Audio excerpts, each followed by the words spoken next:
For those that don't know, my name is Bruce Haynes, and without it turning into a confession, I worked for 13 years in the public sector, in Wales, in Oriel Mostyn, and then in Cardiff, and most recently at Camden Arts Centre, although I realise that's actually quite a long time ago. I left in 2009, but it still seems very present in my mind. And in 2006, I co-founded a gallery called Ancient and Modern, which attempted to combine the kind of curatorial and the commercial. And I decided after 10 years, 60 exhibitions and 40 art fairs that enough was enough. However, and you might have noticed, the gallery hasn't really entered the narrative of gallery closings. Hopefully not because no one cares, because I never actually publicised that I'd closed. I very nearly did, and a PR company, Albany Art, some of you might know them, rang me and when they read my press release, sort of announcing this, to tell me, "Cool your boots, Bruce, cool your boots. No one's going to notice whether you're open or not." And I think they were really right. It's been about a year and a half, and I met up with Carl Friedman a couple of weeks ago, and he hadn't realised that I wasn't in the space anymore, and it turned out I hadn't realised he wasn't in his either.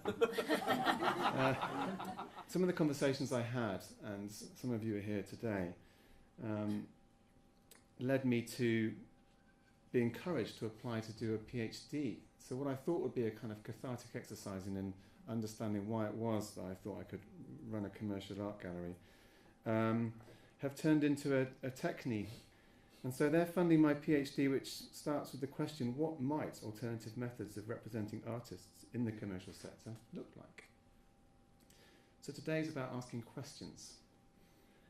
2 weeks ago, The Art Market 2018, authored by Claire McAndrew, was published by Art Basel and UBS and launched at The Ned in the City of London, which is almost the precise opposite of the surroundings we're sitting in now. By and large, it was announced that everything was coming up roses, with the minor note that for the first time in 10 years, in 2017, more galleries were closing than opening. And it's safe to say that these galleries are the smaller, sub 500k turnover spaces, and most turnover a lot less than that, of course. So today is a timely opportunity to discuss some fundamental questions in the context of considering the gallerist as this kind of connecting, distributing, managing and selling force, because we do quite a lot in the gallery when we're there. Only last week the New York Times carried an article titled "Small Dealerships Struggle to Survive in the Age of the Mega Gallery." And tomorrow, actually, the Hong Kong edition of Art Basel debate different gallery models in reaction to alternative art fair competition, and I think that's their main motivation there. But I think we might do well to ask some more fundamental questions. Namely, what do artists actually want? What do curators want? What do collectors want? And what do institutions and museums want? So I'm delighted to introduce our first speaker this afternoon, who I can't quite believe has made it bang on when he said he was going to. It's fantastic. Dr. Ian Robertson. Ian is Head of Art Business Studies at Sotheby's Institute of Art and has published widely, including Understanding Art Markets Inside the World of Art and Business, which was republished in 2016. He's just returned from some weeks of travel and will talk to us about the state of the art market as he has seen it very recently. And then the artist-run space French Riviera, with whom I've kind of coordinated today, curated today, if we can use that word still, founded by Jennifer Lewandowski and Sam Levac, have convened a discussion between Judith Carlton and Matt Hale. Judith is Director of Cafe Gallery Projects and previously Assistant Director of Matt's Gallery, both artist-led, both not-for-profit. Cafe Gallery Projects is a publicly funded organisation founded in 1983 by the Bermondsey Artist Group and now encompasses the modernist exhibition space Cafe Gallery and Dilston Grove, which is a beautiful poured concrete church that's been converted into exhibition space, both in Southwark Park.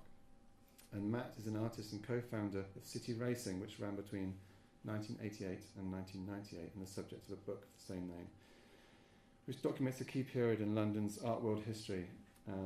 Matt's also editor of the Art Monthly talk show. And finally, we'll open up to all of you, the sort of question time format, and the panel will constitute everyone that's taken part. And it'll be moderated by Roman Vasseur. Roman's an artist and is currently completing a PhD at Goldsmiths College entitled I Am the Sun and Cannot Be Gazed Upon Fixedly, Art and the Spectral Power of the Derivative. The thesis rethinks art's objects through a mixture of film theory, economics, political philosophy and informatics. He's currently senior lecturer here at Kingston School of Art and course leader for the Fine Art Postgrad programme.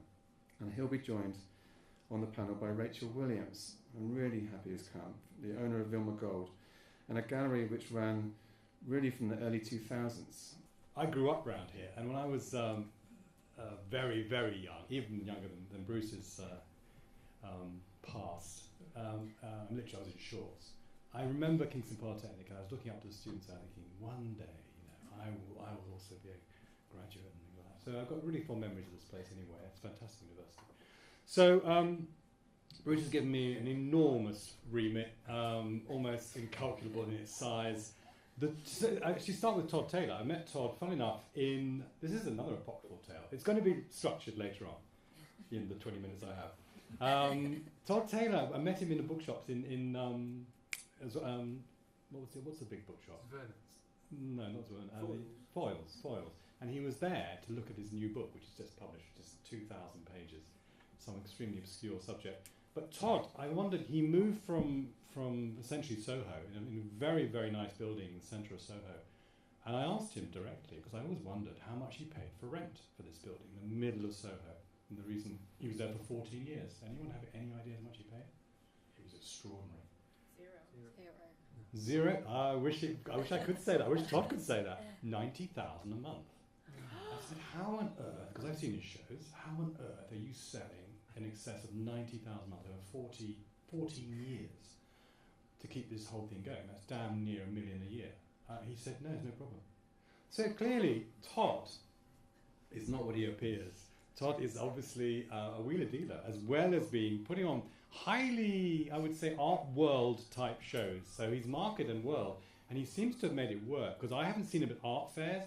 It's all client-based work, and they come and they see the works and the works in situ, and they obviously buy from the gallery direct. He subsequently moved to North London, and there's a new community of artists up and around the Caledonian Road, apparently. That's another common phenomenon at the moment. We were talking about overheads for built spaces in London. And you're absolutely right, Bruce. Unless you are an alpha dealer with tremendous capital, you can't survive in central West End, or even now in Hoxton. Rents are in excess of $1 million. I know for a fact that Albemarle is charging $500,000 a year. It's just off the record. It's off the Richter scale. So Todd's moved to this place up in Caledonian Road. There was another experimental space which failed in the Tea Building. I don't know if you remember that one in and around Liverpool Street. Again, Andrew Mummery moved there. A lot of very interesting dealers did move there. Hayes Gallery moved there. Again, it failed. It's very difficult to generate an area. Hoxton was successful because Hoxton was being regenerated at the time. And then some very big money artists moved in, coinciding with the YBA movement. So a lot of things need to come together to move the axis away from the West End, and it happened in the East End. It's going to be really challenging to happen anywhere else. So that's London, and if you look at London now, the map in London for art is essentially driven by these global or continental alpha dealers who are basically reselling stock. So the primary market is pretty much a loss leader for a lot of dealers. You don't make money off primary sales. You have profile and you get credibility. And you probably get entry to art fairs, which is another question. How do you get into these art fairs? You've done a few. But to get into the branded ones like Basel, which operate in 3 locations now, Frieze will be soon in 3 locations, opening in LA next year. It's extremely difficult. You've got to get through committees, panels, you've got to show continuity, you've got to show a certain aspect to your work which is challenging, so-called. And you've also got to sell this stuff at some point, because the overheads are, how much is it to have a stand in Frieze in New York for the week? I think it's a week, isn't it? $250,000. So already you've got to sell you've got to sell a small Jeff Koons, haven't you, maquette or something. You've got to get rid of something, plus cost, plus transport. These are the realities. But if you get to Art Basel involved, if you finally get over that Rubicon and you cross over the bridge and you're in there, you're in the club, you'll sell your stand. Even at the on the ancillary events, you'll probably sell out, and you'll get tremendous publicity. So a lot of dealers spend the first 2 or 3 years of their investiture trying to get into one of these fairs, one of the key ones. There are what I call second division fairs, but they can be very lucrative. They change on an annual basis in terms of their value to you and to the market and to everything else. Istanbul used to be very, very successful, but subsequently, in terms of political situation now in Turkey, it's very awkward. Istanbul contemporary is in a lot of difficulty, recruiting dealers and recruiting new clients. Similarly with the fairs in the Middle East, notably Art Paris and Abu Dhabi, again it's getting problematic. And elsewhere, if you're showing work outside the big fairs and you're looking for national fairs, you're contending with national dealers who have their own clients. So you very rarely see Western dealers, for example, in Kiev, the Korean International Art Fair. Not because they're not allowed to go in, but because when they get there, no Korean client will trust them. And that's a lot to do with the nature of markets outside the West. They tend to be locked into their own dealer network. And for the same reason, unless you're an alpha dealer with lots of money, very difficult and challenging and risky to open up a space outside the sort of Western environs, so Europe and America. So you don't see many of the really super dealers, apart from really super dealers, in any of these local setting up their own businesses there as well. Claire McAndrew's report was very positive. It's one of 3 reports that were released last year. One was the Maastricht, Rachel Pownell, who did an equivalent report for Maastricht, the TEFAF Art Fair in Holland. And that was markedly lower in its expectations than Claire's. She used a slightly different methodology.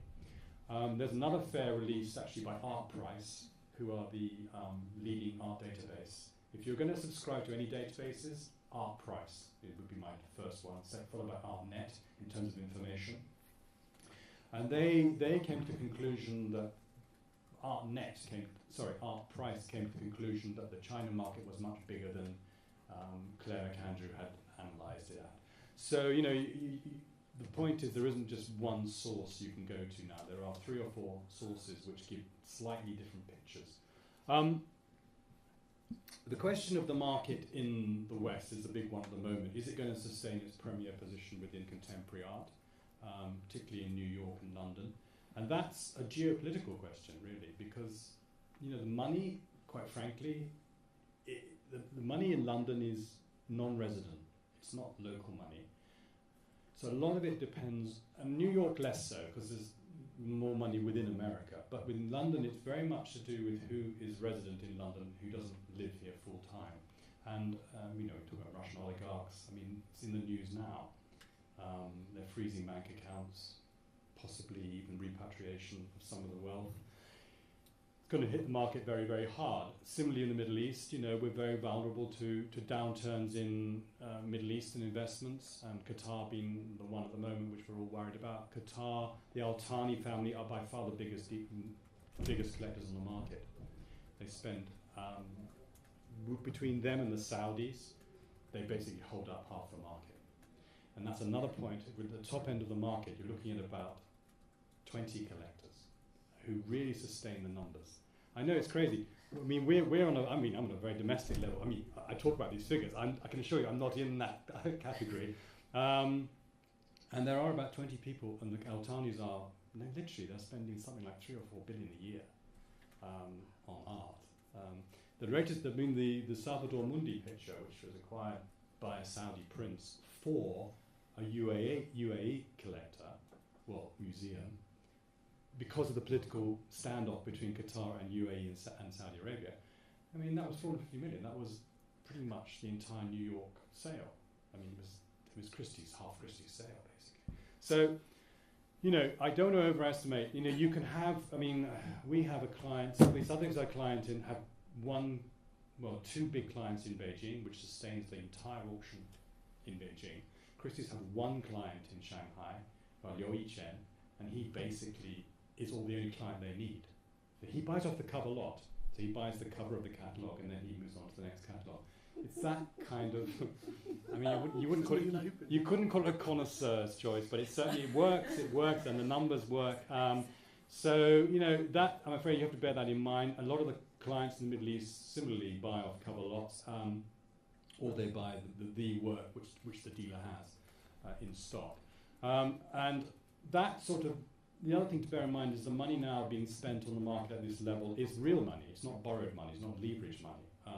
In the 1990s, just shortly after the market crashed, money was borrowed. The Japanese were borrowing money, the Americans and the Australians were borrowing money. This is actual real hard cash. And how it's been viewed is cultural property, and to basically raise the status of the country in question, so particularly in the Middle East, the Gulf states, their cultural profile, to fill their museums. But the other reason is, of course, it's a treasure asset. It's something which you can secure against downturns in financial vehicles. So it's in a way a treasure asset as much as it is an art commodity. So that's the sort of world. The other thing to bear in mind is that when you create perhaps a portfolio for your own gallery or for your own as a collector, you have to now think about a contemporary art product which is not just speaking to the narrative of, I just did a lecture on this actually this morning, giving the narrative, it's hard to explain, a Western art world narrative. How do I explain that? So, for example, what would your idea of Chinese contemporary art be today? Yeah, well, that wouldn't be the one in China. That would be the toxic version, and he wouldn't get a show in China, but he'd get lots of shows outside. So anything from that particular group, the Xingxing, the Stars group, they tend to be emigres, and they tend to be very favoured by Western museums and sometimes even collectors. In fact, there was a show in the Royal Academy not so long ago of Ai Weiwei's work. So there's that group. Within China itself, it's incredibly conservative. Basically, there are two styles of painting which they support with millions and millions of dollars. And that is brush painting, calligraphy, which is a subset of brush painting, and academic oil painting. I mean, I can do slides if you want, but I mean, you know, later perhaps we can look at some slides, but if Bruce has the technology to accommodate that, because it is interesting, you know, you're almost revisionist, and that's I would say that's the tone of a lot of new markets, is it's quite revisionist. In the Arab world, Arab calligraphy is coming back into force. There are a lot of artists who are working with calligrams, which are abstract calligraphy and calligraphy itself, and developing their own sculptural forms based on traditional elements of architecture. So in India, there's an enormous residual craft base which is coming to the fore again. And these are works which don't speak to a Western dialectic, I have to be honest with you. And increasingly they're becoming the currency in each one of those markets. So if you're thinking about the future, and we all think about resale, even the greatest collectors resale. You know, I always give the example of Charles I. Okay, he didn't want to resell, he lost his head. But with his pictures, you know, royal collections come back onto the market. Everything comes back onto the market eventually. Even those sacrosanct museum collections, you know, when the money runs out, they tend to come onto the market again. So you have to think of it a resale, and the resale in Asia, which is the area I know best, is probably now traditional brush. Most of the China market is now traditional brush. So you'd have to be quite brave to go and buy them in the first place, because you'd have to go through an intermediary probably. But I would say your long-term prospect would be greatly heightened by that. Japan, which is the country I've just come back from, is a good microcosm of what's happening in Asia. I think we're going to see a lot more Japanese art on the market in the next decade. At the moment, we're just recovering, and I put this in inverted commas, we're just recovering from Damsek Kwa, which is this Korean brush painting movement. Have you heard of it? Damsek Kwa? Okay, Damsek Hwa, actually. What this movement is the absolute pinnacle of what I would describe as a fusion art. It's a version of brush painting, but it's to accommodate a Western eye. So it's easy on the eye. It plays to tropes such as meditation, which we can all relate to, and certain key things. And it projects itself as Korean. But when you look at the undercurrent and how it came onto the market, then you become very, very cynical. It was promoted by the Samsung family, the Lee family, who worked through one dealer in Korea called Kuche. And Kuche had a relationship with a gallery in New York called Tina Kim, who was actually the daughter of the owner of Kuche. And then suddenly from there, because Kuche is an alpha gallery, it spread to White Q, Gagosian, and then last year there was there were multiple shows of Damsekwa in different colours. I know this sounds trite. This is how the market works. White Q did black paintings, basically. Gagosian did white paintings, all from one artist called Park So-bol, who's part of the Damsekwa movement. And they basically showed different variations of his work. They did the same for Hearst. This is exactly how Hearst got his super, super high values. It's because there were multiple shows of different colours. Jeff Koons has done it, with his magenta dog, etc. So they did it with Damsekwa. It's peaked at about 1 million. But the base point was they started out with 100,000 roughly a canvas. It reached, in 5 years, it's reached 1 million, which is pretty good. And they've cashed in. They made 50 million on that movement. But it was orchestrated. It was in every single fair. It was in Frieze, Masters. It was in every fair. It was in Basel. It was carefully curated by these various dealers. It appeared in these shows all around the world at the same time. It's called oligopolistic, so you use other dealers to project the same aesthetic. It doesn't look like it's a franchise, it's an agreement. And this consensus at the top end of the market is what drives prices. Everyone talks from the same hymn sheet. They all collaborate because it's within everybody's interest, including the collectors. Another example, Uli Sig. Have you heard of Uli Sig? Uli Sig, Swiss collector, 1990s, went around China with a Hoover and hoovered up all the works speculatively of the Chinese contemporaries from studios, basically, when they were worth nothing. If he did any trades through the market, he went through Shanghai, which is a Swiss gallery in Shanghai, one of the very first. Over a period of 10 years, he accumulated 2,000 works. He's now cashed in. He's sold half of them. The other bit he's given to M Plus Museum in Hong Kong to increase the value of the collection he still holds. And he's tried to unload an entire piece of art history onto the market. But it's the view of one Swiss collector. And it does conform remarkably to the view the West has of Chinese contemporary art. So I've given you two sides of the coin. I've given you what's happening in China now and where the real money is changing out. And I've given you the illusion, which is what these collectors like Uli Sig and another Belgian couple called the Ulins have done. And Saatchi does it all the time. You buy early on, you market it through galleries, you have your own gallery if you're big enough like Saatchi, and you have your own transaction site, Saatchi Online. And then you put it into a museum at the very end to give it that final twist of cultural value, sooner rather than later, and then you cash in. I mean, the Ulins cashed in hugely. They made probably the most of all of them, actually. They were in quite early, and they went in very big. Zhengfanzi, they sold 20 million, they bought it at 5,000. These are outrageous.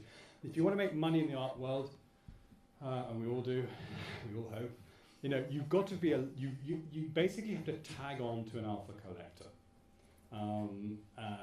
Or you can tag on to an alpha dealer at the beginning.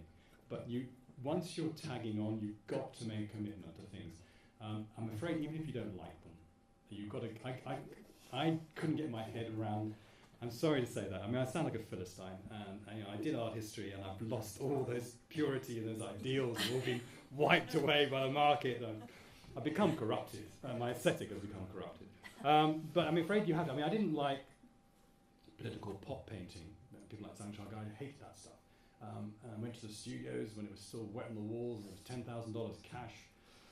And I didn't. And I was, God, I wouldn't be sitting here, I wouldn't be standing here if I had, because they're worth about 4 or 5 million now. But they've peaked, and they're now worthless. Well, they're not yet, but they're going to jump. They're going to completely bottom out. And we only have to look back at the 19th century to see how that can happen. The Alma Tadamers of this world, the Lord Leightons of this world, who were super fashionable in their day, up until the time when the collectors died. They then had a 90-year hiatus before, ironically, the Chinese took to a liking to them again, and now they're back in the millions. No one can predict that.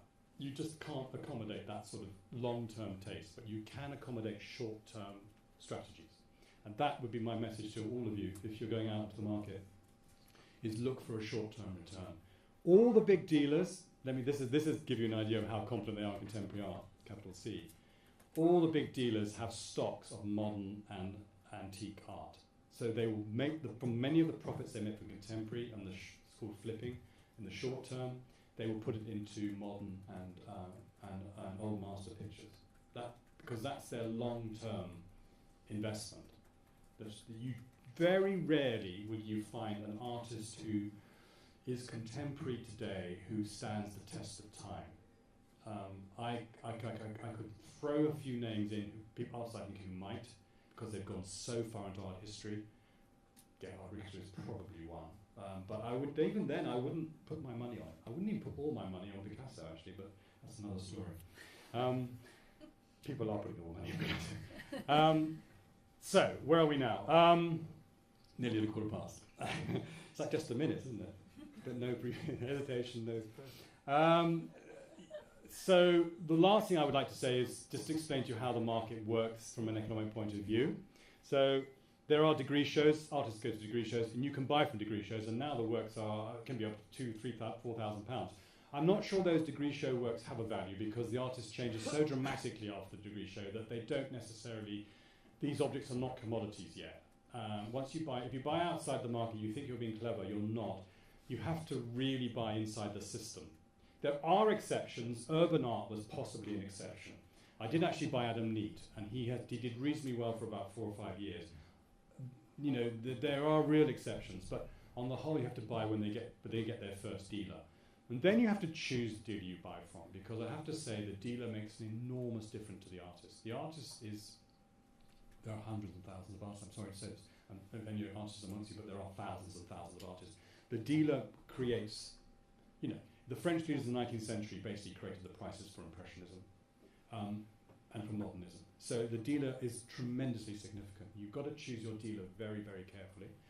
If you are successful and you do choose the right dealer, buy from that dealer, because, you know, it's like almost investing in a fund manager. They will look after you. You are part of a club. For me to say don't go to auction is crazy, but don't go to auction unless you absolutely want a particular work.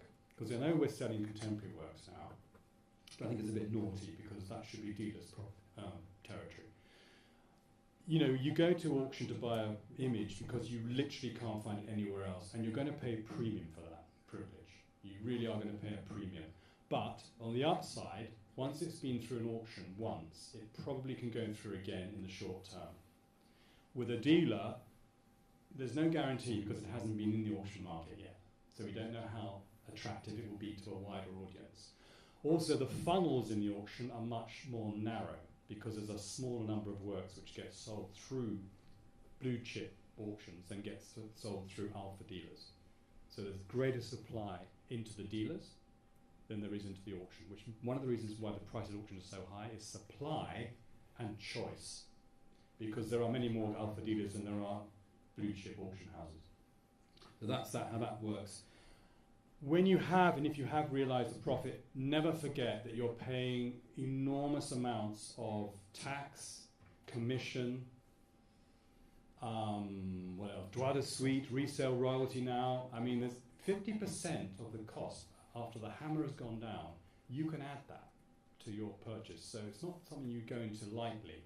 And it's a contract. Once you've knocked it down, unless you're running from the country, once you're down, it's a written contract, so it's an oral contract, so you've got to be very careful. And you don't forget, there is always that premium. Percentages at auction go to 22.5% for the top end. They can go very low for $1 million lots, but 22.5%. So it's a big, big slice of your price. Dealers, do you know what dealers charge as a rule? Primary dealers, what do they charge? 50, yeah, well informed. Can be higher. If the dealer is really successful for the artist, they will charge even more as a percentage of the commission. Can be as high as 90. Marlborough can charge as much as 90. It sort of, again, that's the risk, because you're paying the dealer, the intermediary, to limit your risk. So that 50% is because the dealer has made the selection. The auction house is slightly less because it's not curated selection, it's very much a cherry-picked selection, which has no particular, well, it has no sort of rationale, but the dealer has a rationale, so you're paying for that. If you buy from a broker, and many people are brokers, they're not dealers. Dealers hold stock, and it's the stock which is their pension. The stock is vital. They buy stock. They buy artist stock. Most contemporary art traders are brokers. They don't hold stock. They have shows, and then they sell the work on consignment, actually. So, you know, they're making their risk is limited. And they tend to charge slightly less on commission because of that. The last thing you do is go to an intermediary who works on behalf of artists, and then you should be getting the commission down to below 20%, really, because they have no risk whatsoever, and they're just basically introducing you to a commodity which might do well. I mean, you know, the chances are thousands to one if you just pick something off a studio wall without any knowledge of what you're doing. So, commission tends to reflect risk. So that's that. I'm Jenny Lewandowski, and here with Sam Levac I run French Riviera, which is an artist-run gallery in the East End in Bethnal Green. We launched in 2011, having met Art College in 1999. Sam and I have been collaborating since then, and we have a very expanded practice which involves film and performance, film, poetry and music. Sorry, double film. So Sam and I were living in London in 2011, and we, 10 years on from finishing at art school, we found ourselves increasingly frustrated by the lack of opportunities for ourselves, but also for our peer group, to exhibit in the city. At the time, we were living in a shop, in a flat above a shop in Bethnal Green, and we decided to open up the ground floor space, which was an old shop, into a gallery, specifically to show unrepresented artists based in the UK, so not already working with a commercial gallery. We're 7 years on now. We've done 25 shows, various off-site projects, online projects, whilst we've also been developing our career as artists together. And so when Bruce came to us with the idea of co-hosting this symposium, it really appealed to us to kind of present this idea of what the artist-led can do for how artists can develop their work in parallel to running the gallery and having the space and your own practice, really. Hi everyone. I'm Samuel Levac, and co-founder of French Riviera and also an artist. And French Riviera is an artist-run space in Bethnal Green, East London. Since 1998, when I enrolled at Art College with Jen Lewandowski, and City Racing closed its doors for the last time, there has been a major shift in the way in which the world perceives art and its relationship to money. I thought it would be useful to start our discussion with a short introduction to how I see this change having happened over the last 20 years through my experience as both an artist and in running French Riviera Gallery for over 7 years. Art, like everything else in our globalised world, is now seen by many primarily through its relationship to money. We read that auction sales are booming, art fair attendances are at record high, and art is the ultimate luxury status symbol for the global elite. Despite recent international political turmoil and many gallery closures over recent years, the annual Art Basel market report, which Bruce mentioned, recently launched at a new 5-star hotel in the City of London, painted a fairly healthy picture of the year ahead, especially at the higher end of the market, for galleries with turnover above £1 million. But this, of course, has never been the reality for most artists, or for many others struggling to make a living in the art world, whether as freelance curators, critics, gallery assistants and technicians, or visiting lecturers in art colleges. However, even if we are working in public galleries or artist-run spaces, the global art world regularly crosses over with the circles in which we move. And so, over recent years, we have witnessed at close quarters as the art world has become a new front line in the spread of globalised capitalism. And the result of our exposure to and direct involvement in this world of such breathtaking inequality can be quite disorientating. Of course, not everyone can sell their art, and while this may not have been the motivation for many of us for getting into making art in the first place, I wonder what any of us can do to resist the all-consuming process of art's monetisation. What this emphasis on money has done, and especially in the way that the media reports it, is to create a false expectation amongst many emerging artists and galleries that there is money to be made in the art world, or at least that they could hope to make a living from it. The reality is that outside the 1%, by which I mean the already wealthy established artists and blue chip galleries, this is no longer possible, if it ever was. The career progression that we imagined for ourselves as art students, of signing on and making our work to eventually be discovered by a gallery and invited to show and sell work, is clearly no longer happening. Blue chip galleries only take on a sure thing by signing up artists with an already proven market, often one made by smaller galleries that then struggle and close once those artists have moved on. So what we're experiencing now in the art world is the crisis of late capitalism hitting the art world. And it's not just the art world that is being completely transformed by this crisis, but every area of creativity, and indeed all of human existence. Everything is now being commodified as globalization spreads unchallenged across the world. Every aspect of our lives, or if every aspect of our lives is now based on money, why should art be any different?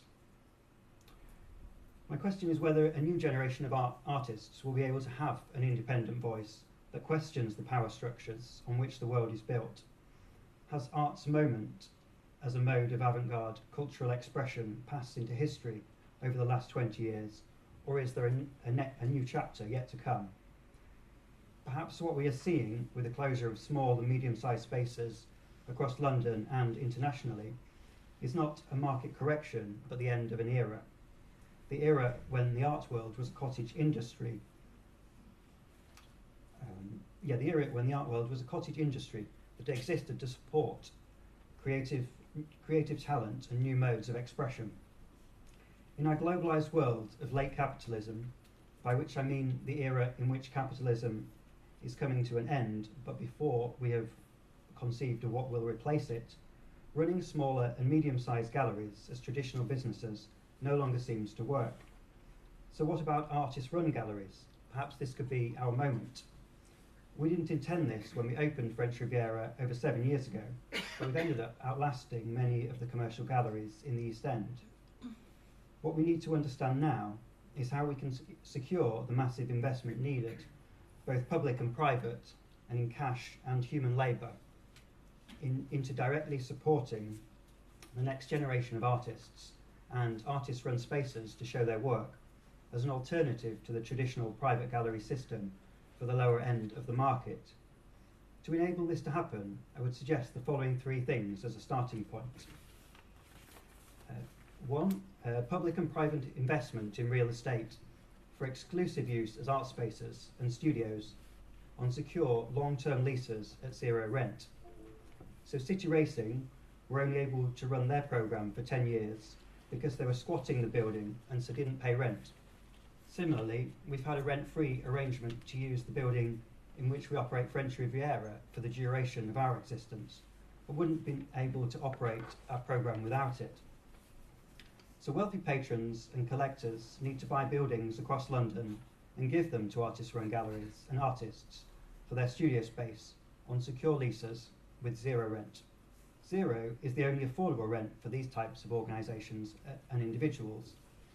Raven Row in Spitalfields is pioneering this approach and has actually just given over its gallery space over to arts organisations, although currently only on a one-year basis, and it's also giving them small grants for the organisations taking spaces in the building.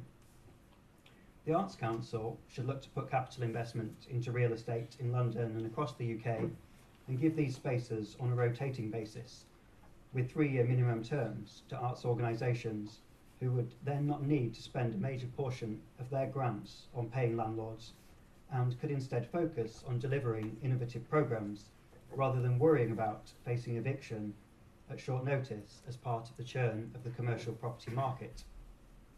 The shared workspace model could work, but only if rents are reduced to zero and the buildings are owned by sympathetic backers on a long-term basis. Artist trade unions. We need to support collective organising and collaboration amongst artists through Arts Council funding and support to expand organisations such as the Artists Union England, which advocates for better fees for artists, and establish new trade unions for other creative freelance workers, now a vital part of our economy, who mostly struggle to make a living whilst working as the innovators of the future. And 3, we need to see massive increased investment from wealthy foundations and collectors in directly supporting emerging artists to make new work.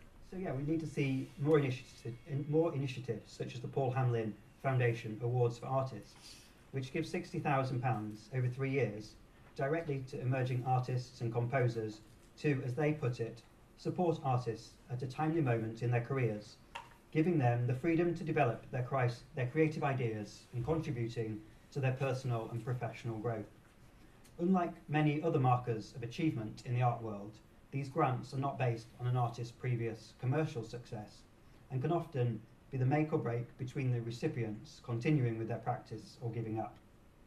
We need to see an immediate large-scale expansion of these schemes with tax incentives for backing this type of philanthropy, rather than collectors and their foundations thinking they have changed artists' lives by buying the occasional work. And on a wider level, we need to advocate for a universal basic income so that art can become something that all members of our global community have the opportunity to spend their lives working in, not just those from privileged backgrounds. Thank you.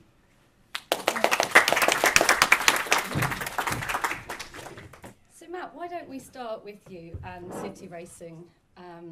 So it's 1988. Thank you. You're in London. What's happening?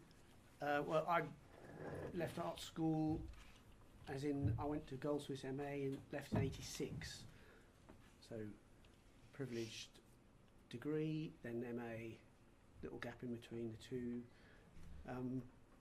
And then, of course, you've left art school, and I always used to say, well, at that time, I didn't really feel that there was much teaching about what you might do afterwards, really. No professional development? Not in the way that it might be done more now. And certainly people like tutors were always magically achieving exhibitions that you didn't really understand how on earth they got them, and they were usually 40 plus, and that was just the way it seemed to be. So anyway, I managed to get some part-time work, and then eventually got an Acme house up in Leytonstone very cheaply, which I can go on about for. And there's a section in Situations book called E11M11, which is all about living in a cheap house, which you get through some kind of clever scheme with government and Acme. But fundamentally, making work still as an artist and earning money part-time. At that time, I think I was a play leader in the Venture Playground, and then in Camden, and then I moved to work for Art Scribe magazine part-time when I left Goldsmiths, but not showing any work anywhere. So a friend had a studio in an old betting shop, Keith Coventry, down in Oval. He was someone I'd known at Chelsea School of Art, and basically through friends who I'd kept in touch with during the time at art school, and he did a show with a friend called Pete Owen in his studio. They just opened it up, de-studiofied it, had an exhibition, because they couldn't get exhibitions anywhere else, and they wanted to show. So it was quite conventional. It was a gallery, for the period of the show. And then a year later, they did it again, but this time they invited me and. So there was a year in between others. showing. Yeah, between the first show and the second show. Right. And Keith was generously giving up his studio in order for that to happen. Eventually, he was very generous and gave his studio up completely. Okay. And this kind of rolled on, and then more shows occurred, and then there was a group of 5 of us in the end. There had been 6 up to 7 people involved in those early shows. But anyway, I'm not sure if I'm answering your question. No, that's okay. And you refer to yourselves as a cooperative. How did that come about? No, I don't, artists run space. I don't think cooperative. I don't think we did. But the meaning of that, I'm happy with that word, but I don't think we actually said. I think it's in the book. Well, it wasn't something we wrote down. Put it that way. But cooperation and facilitation, and in other words, if I had a show, the others would help hang it and paint the space. I wouldn't just be left alone, No. and then that would roll on. And then eventually, when we'd shown ourselves as a group too many times for friends to be expected to come anymore, we then started offering other people shows, whether it be in a group show with us or then them having a solo show. Mhm. And that sort of grew. How long did that take to happen, approximately? I should think I think it was in the third year that there were other Okay. people. It is a while ago, so I can't remember exactly, and I could open the book and bore you by looking. But And how did you find it was affecting your career as an artist, or your peers' careers as well? well, I think It was beneficiary. yeah, at that time there were very few artist-run spaces in London. So Mhm. if people were interested in seeing what people outside of college were doing, in other words, you could go and see student shows. Yeah. Outside of that, there wasn't many places to go to. So we got more people coming to visit us, and we were quite good at promoting it, and there was Time Out and City Limits then that would write reviews, and Yeah. the audience grew. So then people got to know the work, and eventually people like Keith had a show at Carsten Schubert Gallery. So Exactly Carsten Schubert then supported you. Yeah, in well, at one return, point is that we did an evening benefit. Mm-hmm. So that was useful. We got £1,000 from tickets, people coming to meet us in his gallery. That was quite ridiculous. Yeah, that really. sounded. £10 a ticket made £1,000. I mean, why? Yeah, that sounded fantastic. Something But it was very sort of interesting that he generous did of it. him and- Yeah, I mean, it was because Keith obviously told him about us, and he knew us. I don't remember him coming to the gallery, I have to be honest, but he may have done. But I mean, it wasn't like he was a regular Yeah. arrival at the door on Yeah. opening. But he supported us in that way. But also, I think that time for him, in cynically looking back, I imagine there was an element of, by association, it was Yeah, quite good for supporting him his to be artist. linked with younger, newer artists coming up, and it made him. And he was showing people like Michael Landy and Right. such, and we showed Michael too. So there Yeah. was a kind of artistic, through artists, link Yeah. to us with some of the artists that we showed. And so Judith, maybe you could talk a little bit. Oh, sorry, I haven't It's got. all right. I was thinking your PA's not, your little machine's not on. You're not actually. on. You're not this. Shall I come and turn it Well, it on? was working when I spoke into it. But maybe it's not. It doesn't work very. Sorry about that. Hello. It does work. It is Oh, on, yeah. but it seems to be Just how up in your your mouth jumper. to work. Yeah, but swallow it. Oh, you- Put it here. Yeah. We're gonna- Sorry, I hope you could hear what I said. Really far. You're good. I'll say it all again if you like. So Judith, I was just going to open this up to you with a view of the history of Cafe Gallery project. So maybe you could introduce the audience a little bit. I mean, I know you joined in 2015, is that correct? Yeah. But it had been running since 84? 84. 84. And I'm one of only three. So Cafe Gallery Projects was established as a gallery in 1984, but we were founded by the Bermondsey Artist Group, who are still all of my bosses. So I have about 50 artist bosses, technically. We were founded through a group who also had huge connections with the Acme setup in Bermondsey. So Jonathan Harvey, who founded Acme, worked with artists like Richard Wilson and Anne Bean, who was part of the whole Butler's Wharf fandango up at the docks. So the Bermondsey Artist Group was founded through a group of artists. There were two main factions who came from the Slade, who just graduated, Okay. and then Jonathan Harvey, Richard and his lot all came down from Reading and basically squatted entire streets of Bermondsey. So a there were similar entire story, the streets. squatting. Yeah, exactly. So that was crucial. Mhm. And I get told off for saying this, we officially didn't squat our gallery in 84. We had an official conversation with the council to ask if we could put on our first ever exhibition, which was an open, so an entirely unselected open exhibition put on by the Bermondsey Artist Group, but open to all, so the entire community was involved. Children up to local residents, anyone could put their work in, and there'd be no selection criteria. And we were born basically out of a membership who were only a year old, similar again, but only one of the members, and it was only a smallish group at this point, had all been rejected from the Whitechapel Open that year. So they were fuming and thought, stuff it, we'll do it ourselves. So that was our first ever show. And to this day, 34 years on, we still do that every year, and it is like the Royal Academy Summer Show on speed. Yeah. I mean, it's Great. huge. But that gives you a sense of our core value from the Mhm. off. And I imagine that must do, that's a really wonderful thing for social cohesion in the community at large, because showing your local artists or having an entirely open show, you're going to have all their friends and family, and You can't move. I do mean, they it's the busiest show continue we to do. support you throughout the year? Do you Yeah. find they come back to other Yeah. shows? Absolutely. I mean, you get your diehard open artists who have been in it since 1984. Right, okay. Who paint one piece of thing, or make one piece of work a year to be in the open. Yeah.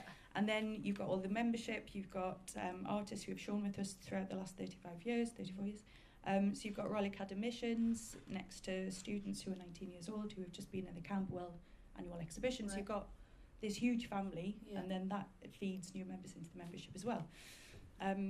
So it's great. Yeah, and that's it's really completely wonderful. open. But then we have a sort of season, if you like. Our winter season begins with the open, Mm-hmm. and then we work with all our student partners, so LCC, Degree Show, Camberwell, Royal College. These partnerships have been going in some cases for about 17 years. Yeah. And then we start in the spring with our main programme, so we've just Okay. opened again now. It's a very, very busy programme for Snapshot, you. How yeah. big's your team? There are 6 of us. I'm the only full-time member of staff, so we have Okay. 2 buildings. So Cafe Gallery Projects, which is our full Sunday name, is managed legally by the Bermondsey Artists Group, so that's our charity name. Right. We get into lots of conversations about our name. I'm looking at my arts council officer. And Dilston Grove. And Dilston Grove. So we've got 2 galleries in the middle of a huge, beautiful park in Southwark Park. So we've got a white cube space, which was the original cafe. That's Okay. why we're called Cafe Gallery Yeah. Projects. We wanted to do the open exhibition in this derelict cafe, which had been the Lidos Cafe.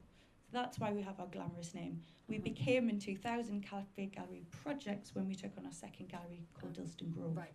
which is the And this concrete is the space. Concrete Church. Yeah. Okay, and so for that, that's like a curatorial program that you host and run yourself. Oh, and tell us a little bit about that. Who Well, I feel like a who are you charlatan. working with? Well, I'm the only. There's only 3 of us in the entire family, if you like, who are non-artists. Okay. So I didn't train as an artist. I did Yeah. a philosophy degree, and then did museum gallery studies. So there's only my 2 new members of staff are non-artists. Everybody else in my team's an artist. Mm-hmm. So we work together with the Bermondsey Artists Group, and I choose the programme and I develop it in conversations with the membership.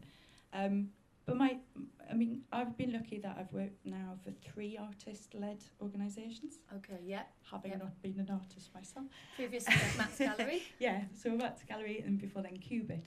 So I went from the Serpentine to Cubit, Mm-hmm. which was, a different universe, and was brilliant on that basis. Yeah. Because it meant I went back to working with artists, DIY, making things happen yourself. Mm-hmm. So Cubit is more of a collective or an artist community in that sense, because all the artists have jobs, if you like, Yeah. within the organisation. Yeah. But yeah, I'm probably not answering your question. No. It's open. What do you think are some of the main advantages for artists showing with these sort of alternative gallery models? And maybe both of you could answer this in quite different ways. Obviously, Cafe Gallery Projects is more structured in this way, and City Racing is what it was. Yeah. But there are advantages, aren't there, of working as an artist with artist-led spaces. So. I mean, one thing I have said quite often is that for me, City Racing was probably the better education I got. Right, from art school. Yeah, because you really do have to learn on your feet Mm-hmm. through how everything works. You're doing all of the but the jobs. beauty of the way it was that it didn't. If a mistake was made, there wasn't a lot of liability. You know what I mean? There wasn't a lot to lose, Right. so you could experiment and you could learn and do it your own way a bit more as well. I mean, in terms of say the difference between Cafe Gallery and us was when we were shamelessly only 5 people for the whole time. You couldn't actually see in the gallery from the front, so it wasn't particularly community friendly. However, I would say we did have a community, but the community it grew, and it was from all over London and then probably further afield than that by the end. And then so the advantage to me for it was a learning experience of both how to exhibit my own work, but also how to work with other people, Uh-huh.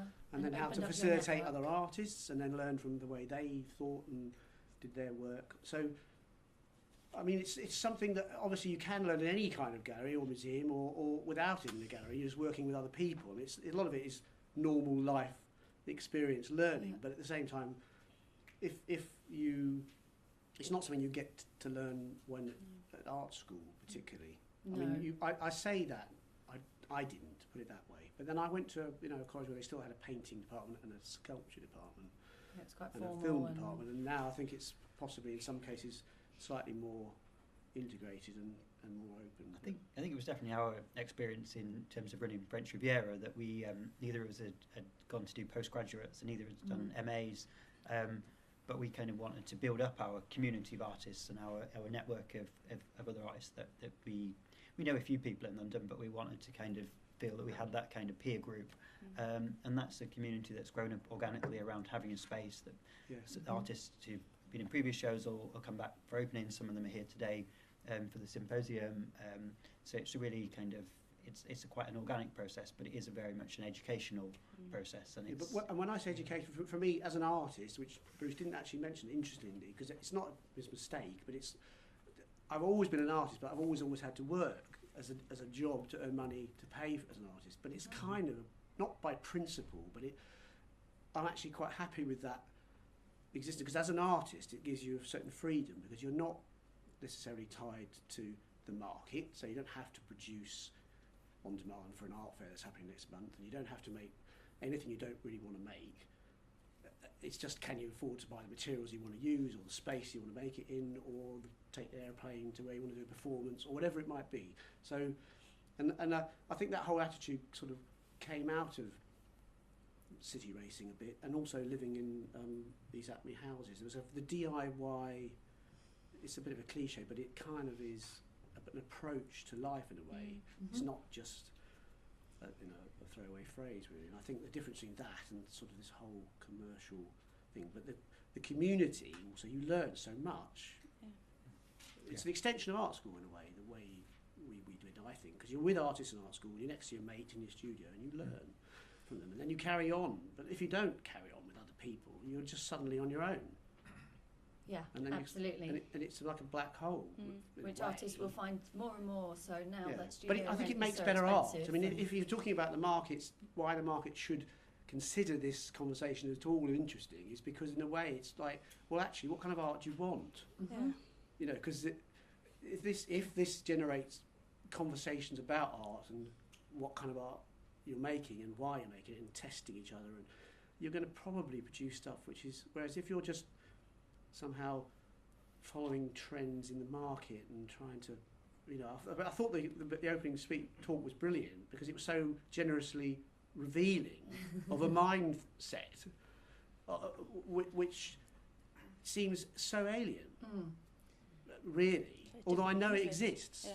But I don't know whether they understand whether we're as alien to them as they are to us. They even know it exists. Well, actually, Sam and I did attend this art market talk at the Neds last week on a bit of a research trip with Bruce. I'm not quite sure they maybe used the term artist-led, but they are thinking about this sort of smaller gallery situation, and it was quite interesting to see that it was on the sort of wavelength somewhere, because it's, you know, the either end of the market, with the middle becoming what it is. But because when you said just before, you know, artists, when they work with spaces like us, make the work they want to make, or you as an artist get to make the work you want to make, you've got that weird it's a weird question I often ask friends. So friends who are doing well, as in have a gallery, I don't necessarily think that's necessarily doing well, depends on the gallerist. Friends who are shown at Frieze, for example, and, you know, that's the Frieze work.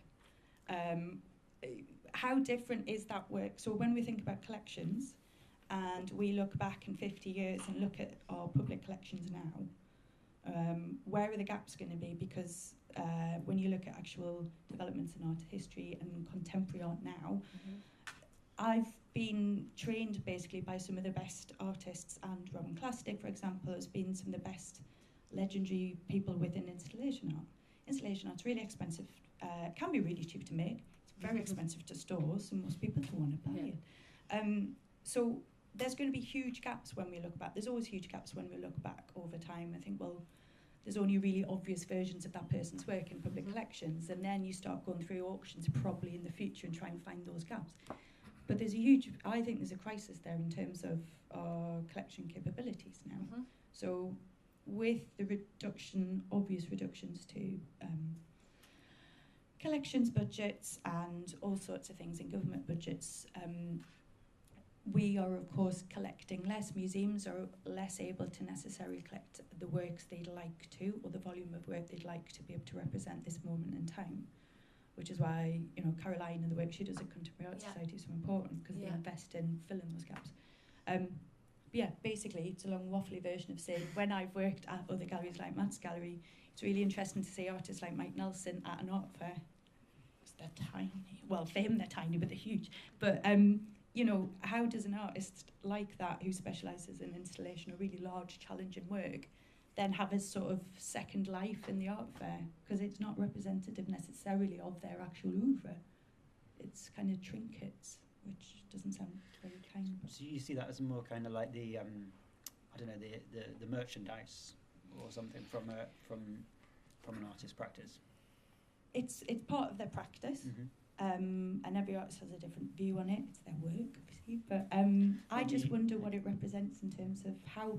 So your collector, who may just primarily go to museums and art fairs, they're not necessarily coming to the artist-led spaces or down an alleyway to an artist squat space, because there's loads of them still, and there always will be, there always has been. So I guess there'll be certain more accessible non-profit spaces who have developed a really successful philanthropic profile, like Chisenhale, who regularly, you know, one of the questions we're thinking about is what can galleries, commercial spaces do to support non-profit spaces? So you look at various galleries within the same kind of group as us in the Arts Council, small scale gallery sector, and you think of, you know, there's lots of Herald Street artists or City Goals artists that show at Chisenhale or Voltaire, or, you know. But is that, without being too cynical, is that not because they're paying for those shows? I don't know. I think it is. It's hard to prove that one. But the public... I'm quite interested in this reliance that we have on others. It's difficult, isn't it? Because you want to be independent in a way. As an artist, there's an idea of independence, but then equally there's a necessity to... If we're talking about, as you were saying, you know, the market supporting more, it's how do you get this support without strings attached? And it's the same with government funding. I mean, you know, we were very lucky at City Racing one year to get £10,000 to do whatever we wanted within that year, which at that time for us was a lot of money, but also it didn't come with too many strings. There were no expectations for what the shows would be or for any kind of extra you know, educational work or anything like that at all. Yeah, it sounded really fantastic. Which was brilliant. And then that was the kind of funding that I thought, well, just keep that going, and I think you've got a good model. Now, I would say that, but there's always now a huge amount of feeling, of pressure on towing pre-designed requirements, kind of understandably, because it's public money, but it doesn't really fit what the artist... I mean, it's all right for people who are paid as educationalists to work within galleries and all this sort of thing, but if you're just an artist-run space, how far away from that real thing are you supposed to go to keep getting the money? And again, if it was commercial money coming, well, you know, what kind of... With every patron, there is loads of strings. A requirement, you know, and that's a difficult dilemma, which I don't have an answer to, by the way. I just think it's something... And that's why, in a way, if you can find ways of being independent, and I think whatever that is... Yeah, it's hard to know what that it's something I would strive for, and I've probably tried to strive for, but then I probably don't exhibit as much as I'd like to, or, you know, I'm not... The ones that are publicly known are the ones that are more likely to have... And what would you say was the process of getting that grant from, I don't know if it was from the Arts Council or from the London Arts Board? Yeah, it was London Arts Board. Did you have to go through a long process in terms of... Well, no, it was application relatively easy at that time, Okay. compared to the going on the... Is it Grantium or something, whatever it is? Really nice experience. Which I believe is a system handed down to the Arts Council from the Sports Ministry. You know, it's kind of like, well, it worked for us, we give it to them, you know. But it's also a reflection of what's happening, you know, behind the scenes with our funders, who are being reduced and reduced and reduced. So it's meant to be a really efficient, you know, there's a very small team now at the Arts Council. No, I know. So it's trying to be efficient, but it's curiously weird, because when we used to be able to talk to our I know people who are NPOs, I don't know what that means, but regularly funded organisations. They have Arts Council officers, and you have a relationship with them. Yeah, but if you're an artist applying singularly for a particular project only thing, it's a faceless person that says no or yes. You don't know who's said no. You do always get told you should speak to an officer first. Yeah, no, you can ring up and talk on the phone to somebody. Yeah. Right, and they can advise you on how to try and get the person who makes the decision, or the people who make the decision, to say yes or no. But you can't speak to the people who say yes or no. And whereas which I just find that rather unfriendly. That bit trickier. Well, understandable. It's just another problem. Whereas again, back in the day, you used to have I can't think. You could go and just make an appointment, and they'd have little groups where you could go and I guess sit and the speak. competition's higher. Yeah. There's more spaces. There's But more also there people, were more artists, officers and there was more money. Right. So, There was more money, most But it is- importantly, maybe. It's very stressful for anyone to fundraise now. But whether I you're within an wasn't really trying to. organisation I'm or- worried I was sounding like we just sit here and say everything. I'm moaning and what try to be positive. But I suppose in a way the only thing I feel I can do is say, well, what did you do? What have I done with my life? At the moment, I'm in a studio which is very cheap. However, it comes with me facilitating someone whose house is in the garden of, because she requires assistance to do things like clear leaves off her roof. It's in a wood, and so I do days where I chop down trees. But then I use the wood in my wood burning stove, which I have in my studio, which is an old boathouse. Sounds pretty And the idyllic. rent is £90 a month. Wow. And it's half the size of this room. Crikey. So it's big. So wily, you have to find ways and be willing. It's not kneeling, but it's like. okay. But you just have to kind of find ways of, I suppose, taking the risk that she might suddenly fall out of me and then I lose it or something. So I have to learn to be diplomatic, and I have to. But on the other hand, I get great space. I get lots of materials I use to make my work from the same place. And then, I do things like residencies abroad or showing Kunstvereins in Germany, where as long as I can get the work there or go out there and make the work, so I have to adapt the way I make my work. In other words, can I make work when I go somewhere rather than make work I have to take? Can I do, with Situation, we did swap shows. So, we'd have a show in an artist-run gallery in Vienna, they would have a show with us. So there was some kind of collateral. And that collaboration. And how did that come about? Well, they walked in the door and said, do you want a Met show them in here, Vienna? Right, okay. Well, yeah. Oh, no. That's a model the commercial world is adopting though. So condo is that for commercial galleries, small commercial spaces. Yeah, which I think I agree that's a way to go, and it is about understanding each other's needs and benefiting, seeing how will you benefit and what you want. And obviously, not everybody wants a show in a gallery, for instance. I mean, I think we have to. Not all artists are gallery artists. That's a new way of people working, isn't it? I I'm guess sure that's there's some what we're people talking here about going, today, well, they know isn't about it? galleries So, a lot, but I don't need a gallery. Yeah, and it's also just reconsidering what that structure means and what they could do for an artist, isn't it?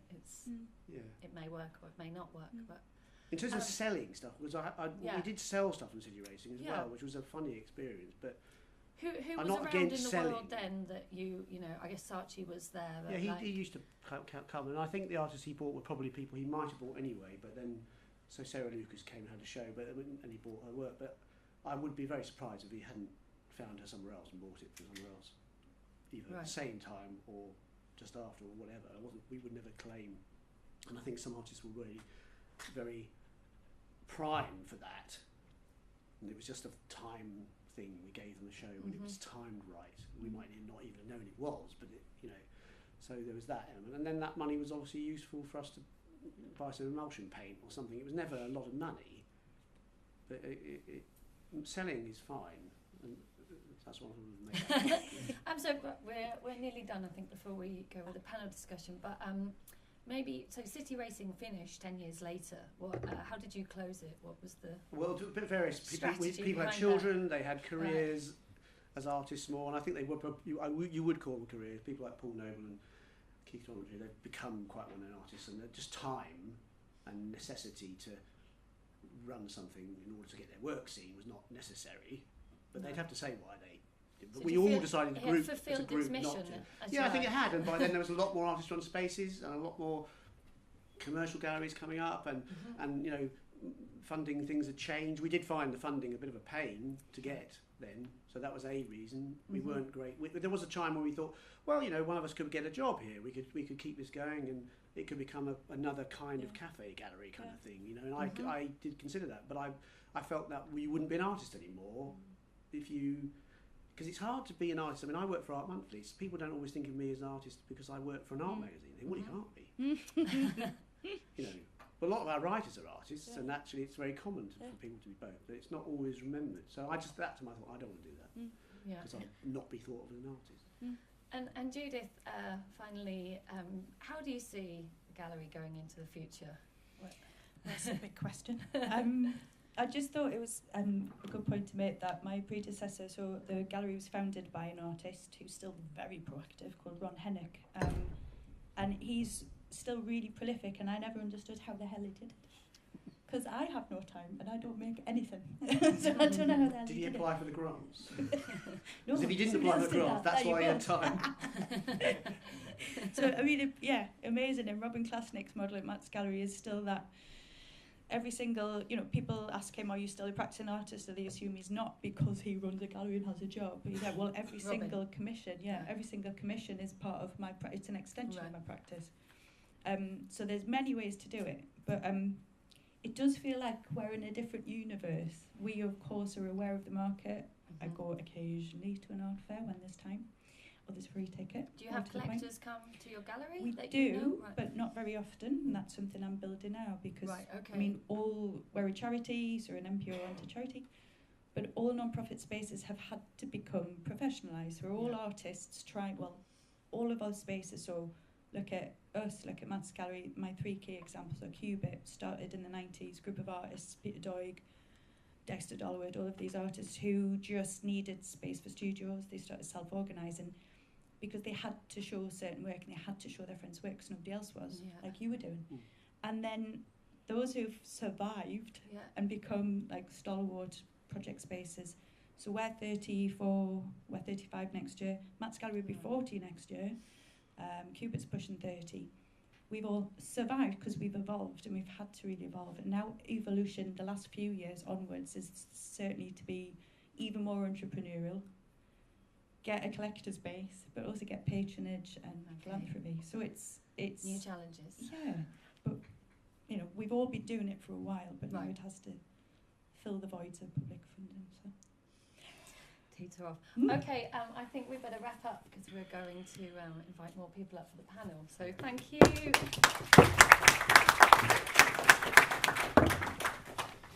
Summarising, but a few things seem to have come up,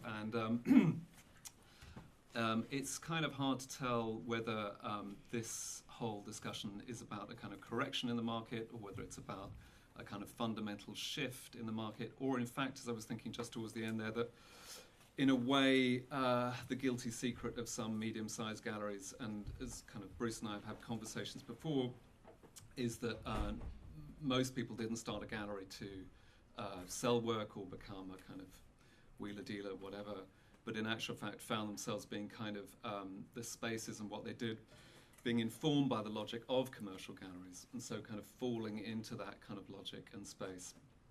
And Ian's talk seemed to kind of demonstrate the kind of arms race of high-end Premier League dealing, which in a way has some parallels with high-frequency trading. And I was just reading a writer called Catherine Hales the other day, who writes on what she calls distributive forms of cognition and AI, and she's written on high-frequency trading, and she says that she's done a lot of kind of field work on this, and she says that high-frequency trading is a little bit like the art markets in as much as once you're in the space of high-frequency trading as a trader, as a company, as an arbitrage or whatever, you are beholden to be in the business of capitalizing those systems, fiber optics, server hubs, being near the hub in New Jersey or wherever, that will give you that half-second capability to kind of advantage on your competitors. Now, it's kind of been proved that high-frequency trading doesn't really do anything for the real markets at all. the people that make money out of high-frequency trading are like the people that sold spades in the gold rush of whatever, or ran a hotel like Trump's family. So in a way, there are some companies within the markets that are thinking, well, okay, what were markets originally for?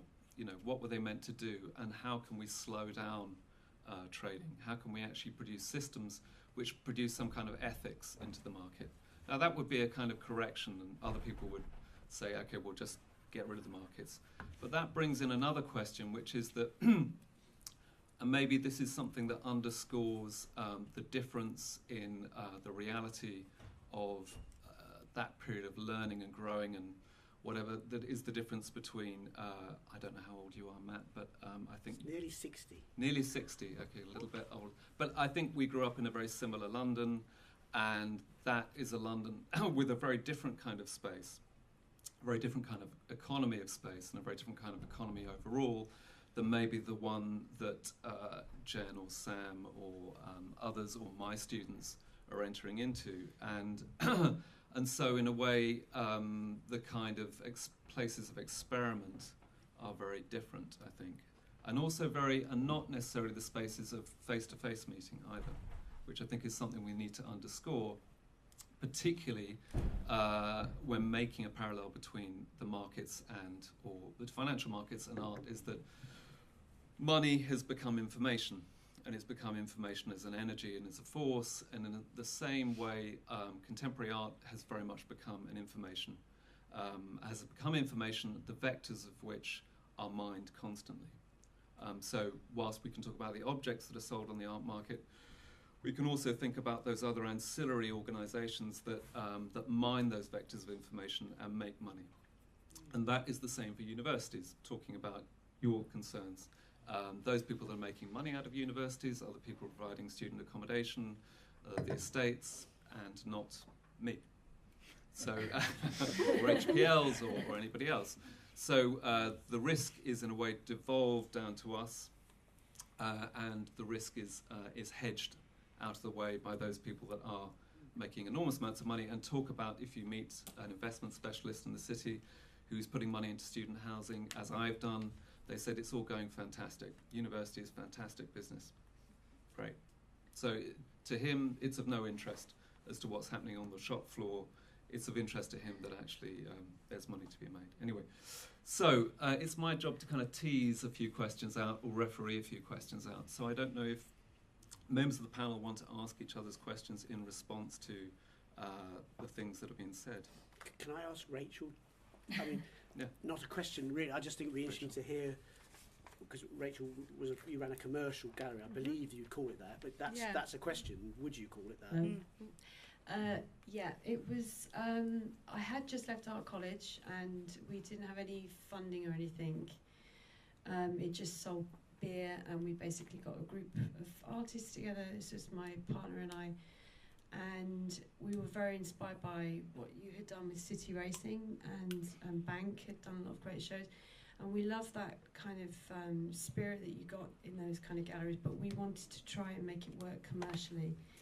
So by making openings really good, we had a lot of people and we sold a lot of beer, and I was willing to work crazy hours, and we actually represented a group of artists and started to go to art fairs, and one way or another we actually managed to make it pay.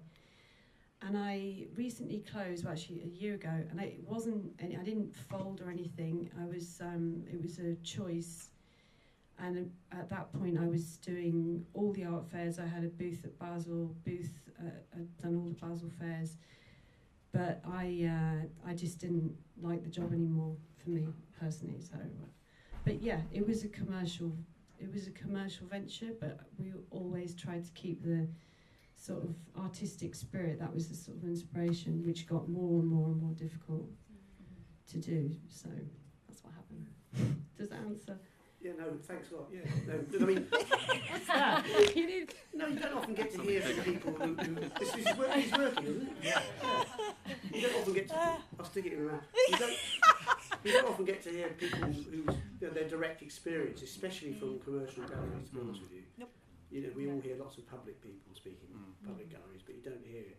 And I did read in a piece that Bruce sent out that you'd folded, and I knew it was wrong. Yeah. The word folded, I No, think. you didn't write it. You didn't write No, it. you didn't. No, it was a piece you sent out one. today by email from ArtNet or something like that. And it was a guy who was describing. We mentioned Todd Taylor was very cross about that. Yeah, because he listed a group of folded galleries, and I knew you hadn't. So it's just it's just kind of there is a lot.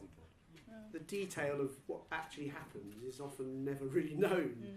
It's like when you say to me, "Why did City Racing close?" I mean, I know why I think we closed, but you ask someone else in the group why we closed, they might say something slightly different. I mean, it's just that's history.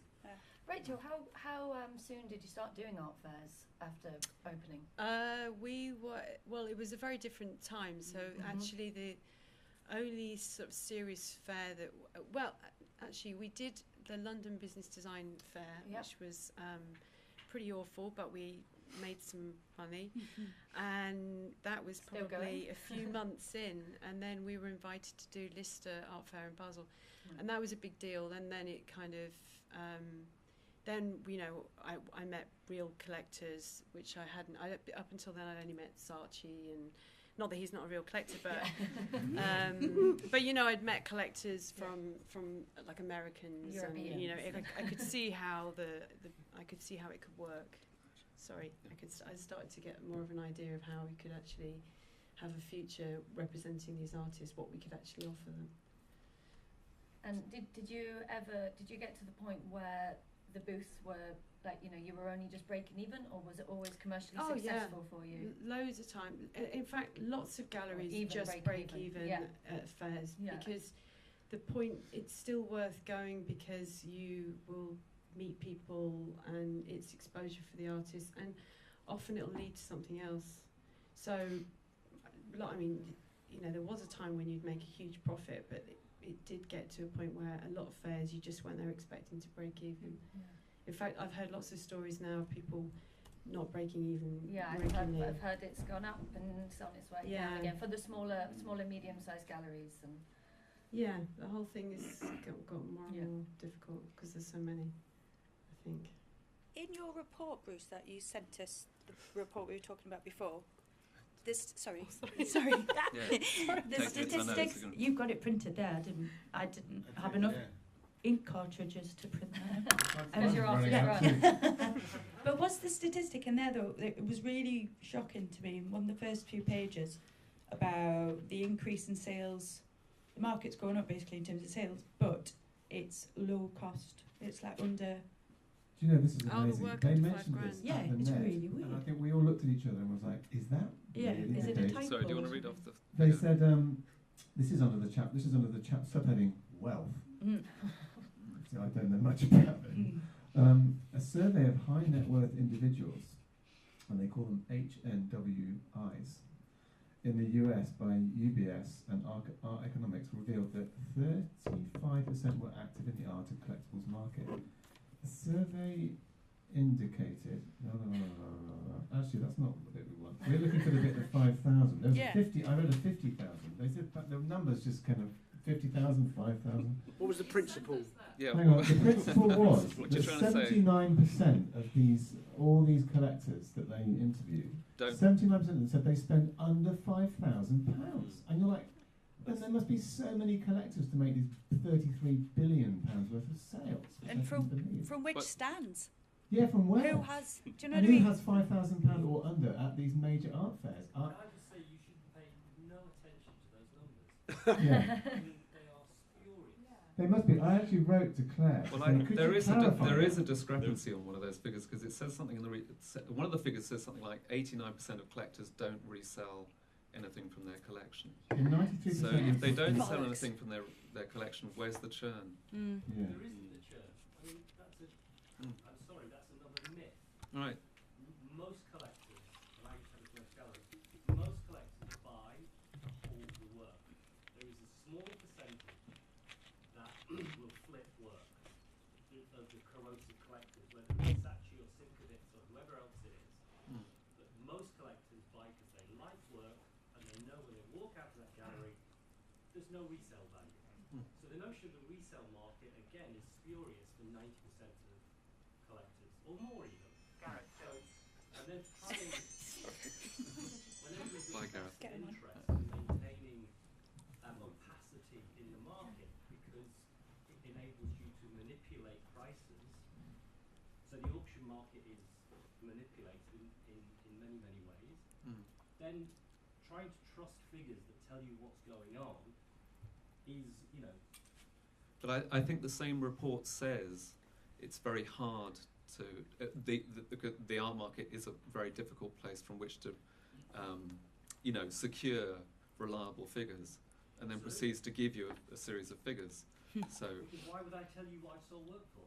yes, yes, which is a problem that came. I know a curator that worked at the Wattis in San Francisco, and is it Wattis? It is the Wattis, isn't it? And the people that we're trying to get money from for the gallery were, software millionaires, billionaires. And for those people, the idea that a lack of transparency is a complete anathema. They don't understand why a business would not tell you what it's buying and selling something for. Why do I have to go into a back room? Why isn't the price on a piece of paper? Because you want to maintain, firstly, control over the collector rates. You want to maintain control over the prices, and often if you're broking between two collectors, the last thing you want to know is for people to know what your profit margin is. So why would you? Also, I think there used to be a register in Sweden, where I'm from, of art that was bought and sold, but then those kind of directories were used by burglars to target.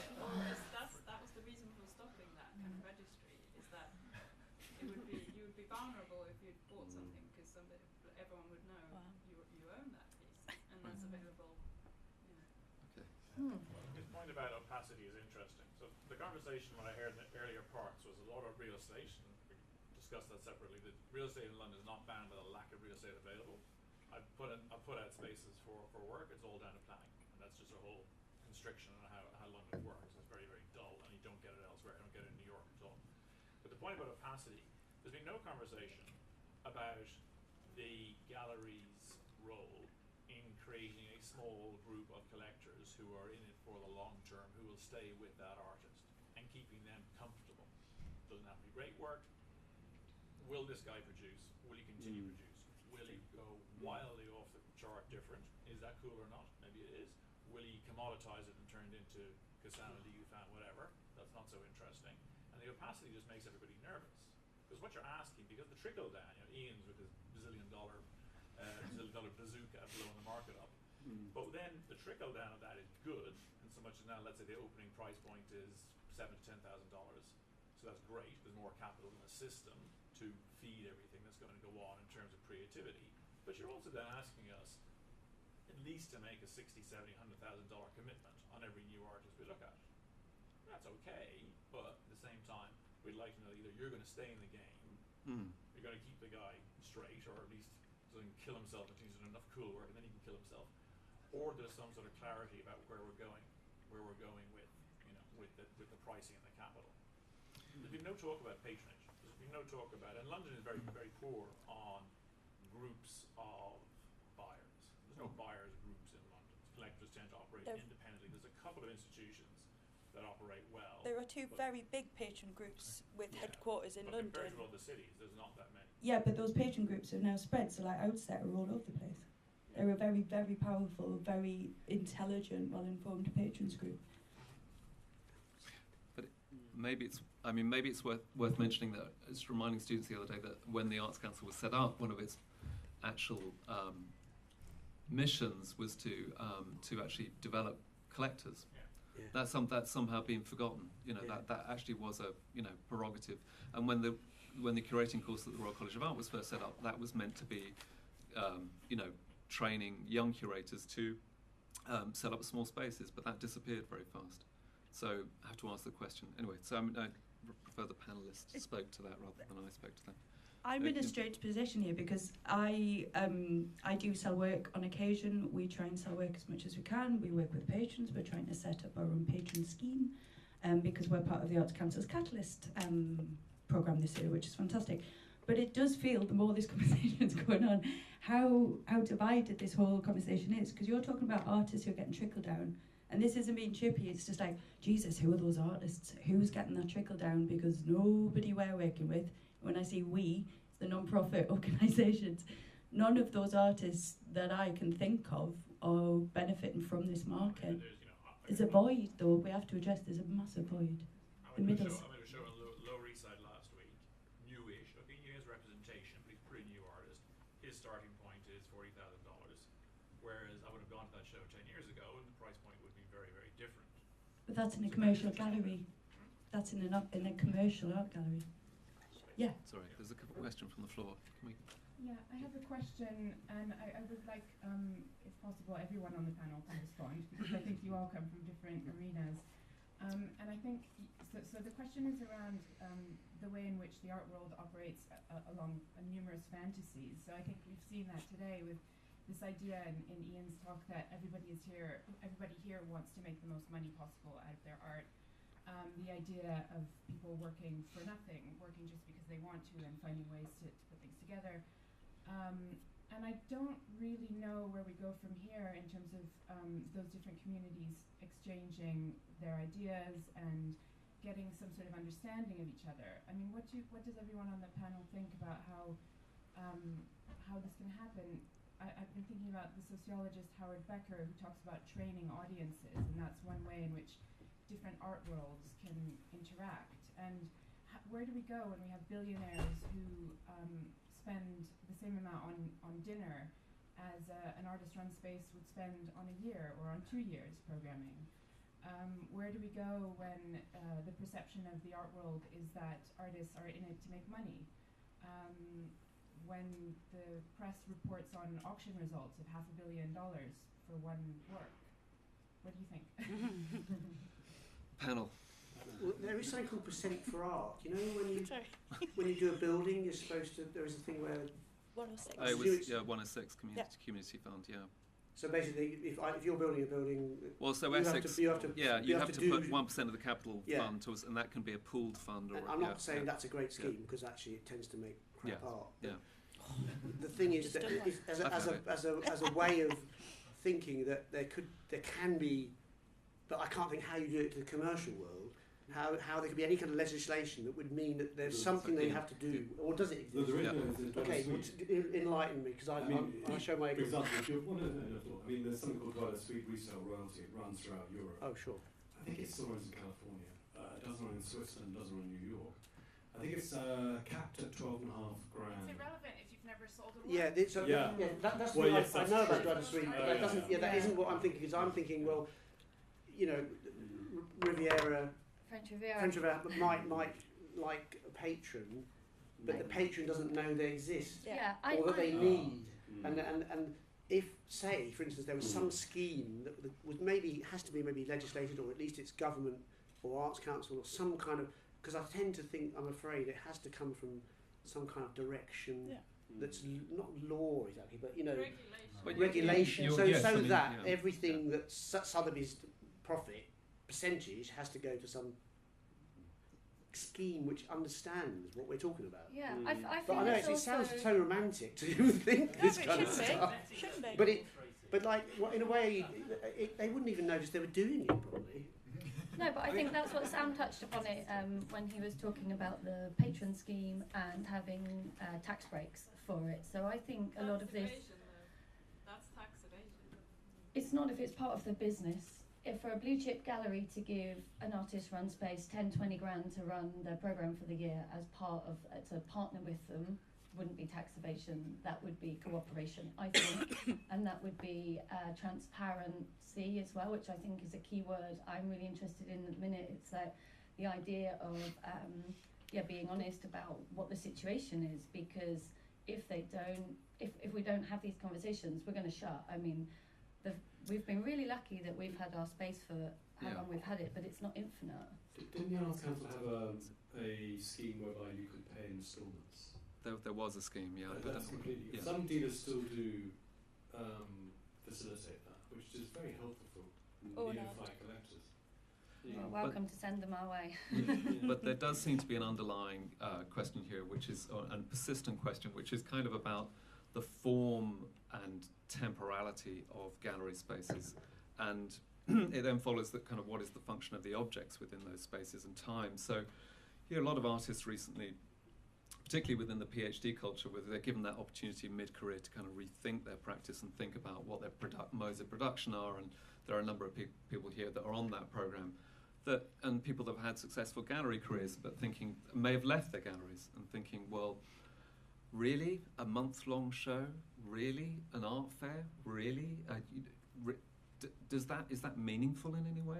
You know, in the way that you were saying, well, not everybody wants to show in a gallery show. Well, maybe increasingly people are thinking, well, actually, it's a 19th century mode of being. You know, constantly living in these kind of 19th century models, and I don't know what the new model is. I was going to say, go on then. No, I know colleagues of mine would say, well, it's the one you got, and it kind of works. So I don't know if anybody wanted to talk to whether there is a radical. Well, the radical is online. Yes, I mean, digital. and then selling online. Saatchi's pioneered that. I mean, we do digital sales as well. We do virtual sales as well. The thing is, it's been proven that beyond a certain price threshold, people are very reluctant to part with their money. I think it's the Y generation tends to be the biggest, most active. And there's been some research actually by Hiscox on this, and I think it's something like the price point max is 5,000. That may account for some of the things in Claire Angela's book, but I think it's too small a market. But there's two questions there. There's two questions. One is, is there a different model that sells something and produces a return to an artist, or a community of interest that can then continue to do whatever it wants to do? Or is there another model which means that you are part of a conversation, producing things that think your current culture or whatever, or matter, or think, or move thought and knowledge production forward? So they are two. The question might be: are those two things contingent? Does contingent mean? Well, no. Actually, are they? You know, do they rely? Can they live together? Yeah, I mean, talking as an artist, yes, I think they can, and I think that's the aspiration, and that's also going back to Ellen's question. That's the reason why we wanted to be involved in this discussion, and I think that's why Bruce wanted us to be involved in this discussion, because we have overlapping circles of interest and overlapping concerns as artists, as galleries, as from institutions, from Sotheby's institution or from artist-run spaces, and they don't always engage in conversation, and that's, I think, why we've kind of got to this point where the Art Market Report can say that everything's fine, everything's doing really well, and it was an interesting launch where the chief economist from UBS could talk about the global economy on a kind of macro scale, but we felt what was missing from that conversation was kind of the more kind of the individual stories, or on the micro level for artists or for smaller galleries, of how there's just a total sort of dislocation between these things. But I think the only way in which we can move the conversation about that forward is through having discussions like this, but also about giving a platform to artists whose work addresses those things. But also that work can then enter a mainstream global art world, can enter institutions or whatever, and can be seen and can be discussed as kind of relevant to the structures that run the world. But with you as an artist, if we were to explore different models, as an artist, what do you really want? Because would you work with a gallery that would only do art fairs and not have solo shows every couple of years? Or I think that's what's going to be the future, that people are going to have to, artists and galleries are going to have to talk more about what's actually even achievable. Because now there is this gap. This gap is huge now, where you've got galleries that have got 40 or 50 artists, huge inventory, and they can handle it, they can do it all. And then you've got galleries that you're talking about going from artist-run space to kind of like small gallery doing an art fair. And I can't see how that model can really thrive without rethinking what artists actually expect from the galleries. It's just, I just can't see how anyone could do it. And a small gallery has about 5 artists generally, and maybe they get up to 10. And you know, when I was doing it, it was kind of possible to just slowly, because I was in a landscape that had far less art fairs. But now the artists I know anyway, they all want to be in those 5 art fairs generally, and they want solo shows in with their home gallery and with other galleries. So something has to give. I mean, what would you want to do that as an artist? I think maybe. I mean, I think what I want as an artist, I think probably what everyone as an artist wants is the time and space and to make work and be able to hopefully at some point make a living from it. So I think they're not like, I don't think artists are looking for you know, see some artists are more ambitious or whatever, or different particular things, but I think for most people that our expectations of what we're going to get from a career as artists are quite, you know, relatively low in terms of exposure and, you know, financial, making a living from it. So I think if a gallery offers that sort of support and that development, then I think that sounds fantastic. I think what But it's less. I'm talking about artists accepting less than the less. That's Well, I the think current I think it's important that artists should accept less. I think there shouldn't be an expectation that they're going to be the next, you know, super successful artist and make millions of pounds at auction from selling the work. Because I think if we need to rethink our expectations as artists and in terms of what we're going to get from it. But that doesn't mean we need to kind of say, well, we're going to struggle and have, you know, a difficult life forever. Yeah? So I think it's more about kind of rebalancing that. And I think for me there is this sort of polarisation between the kind of blue chip on one side and the artist run space on the other, which actually I think works quite well for, and I think and that's something what I wanted to say in my sort of introduction was that's something that needs to be supported, because I think it is really difficult for a small gallery to be run as a business and kind of have 5 artists, 10 artists and compete with the blue chip. But there's always going to be a market for artists at a very high end level, for the Hauser and Births and those sort of big galleries, but there needs to be a collaborative way in which they can support emerging practice to kind of get a entry to either an art market or just to an exhibition forum, and there must be a way in which we can work together to do that.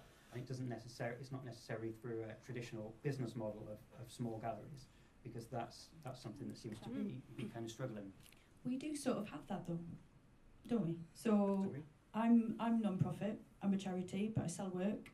I invite certain artists to come back to do regular shows. I promote their work because that's what you should do if you champion someone and believe in someone. I take 33% if I commissioned it. I think rather than think, oh God, there's a vast void in the middle of the two sides, there's not. Sometimes it feels like that though, which was my point before, because it started to feel so separate. The project space, the non-profit space, whatever you want to call it, the non-commercial gallery, has evolved, like we were saying before, and it's become this weird hybrid, but it's survived. So maybe we don't starting up as many new commercial galleries. Maybe we look at the models we have, rather, do you know what I mean? Is that something, What do you mean exactly? How would that work? Well, because non-profits are selling work, and we have been for a long time. It's completely different, but it's a hybrid. Yeah, does that make it stronger? I don't know, but it is a different way that has been going for a long time. That's what we've been doing for 7 years, and it's been quite, you know, it's been relatively successful. It's kind of we're still doing it. We struggle to make a good living, but we don't have other jobs. We kind of it's our full-time thing. So we've had some support from the Arts Council, but we've also had support from collectors buying work from it. So I think it is a model that works, but if it's going to develop into a new model that can support artists in a way that the smaller and medium-sized galleries don't seem to be able to do anymore, then it needs to have a massive investment from kind of somewhere else. So either from being given free spaces or from patronage from a higher end of the market in order to kind of to invest in that. And and let those new ideas and new artists come and emerge into the art world that then may get taken up by blue chip galleries. And that's something, you know, we've had with artists that we've worked with, you know, now doing really successful careers. So it's something I think we feel we are contributing. I think I wasn't trying to suggest that it's there's a competition. I'm just talking about more of how we can kind of work together. But maybe maybe you can have some interesting ideas on this as well. Thank you. What you're talking about in terms of budget, because it's just so abstract.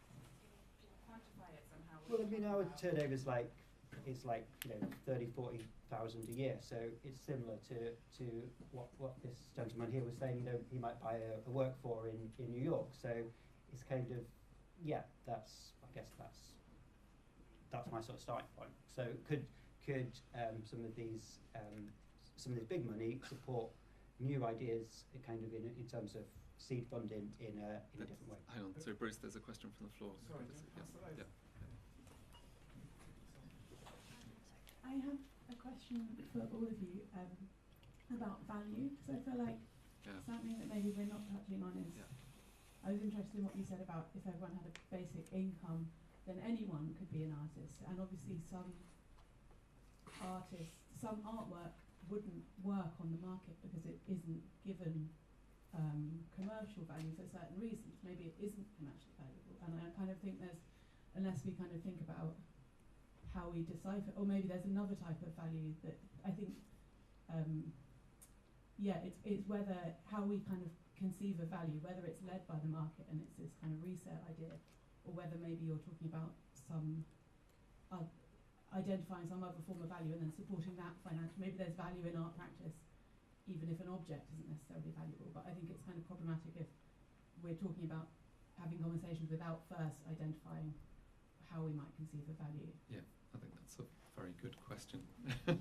Yes, there's I mean, because there have been other discussions around escaping questions of value, and I think even if one were to have universal basic income and be in some way exempted from the machinations of what's being talked about here, you would still be otherwise living in the world in which you are entangled in questions of value. So therefore there is no escape, would be my suggestion. Or perhaps others disagree. I think that's as good as it gets, but I mean, the art world divides into symbolic value, Velthouse's term, or economic value, and the symbolic value, the kind of value which is collectives and spaces, non-for-profit. I call them research and development units, really. It's research and development for the art market. Matt's, I remember Matt so fondly. I was just reminiscing about the Brian Catlin show, all white. I mean, it's amazing space. I'm so pleased Robin's still going. I'm going from strength to strength. Yes, I mean, I absolutely agree, even though I'm working for the arch capitalists, Sotheby's. I mean, I absolutely support the notion of maybe somehow identifying an element of tax which can be directly taken from galleries like Dweller's Suite, and then, because I mean, governments are notoriously cumbersome, grants and things.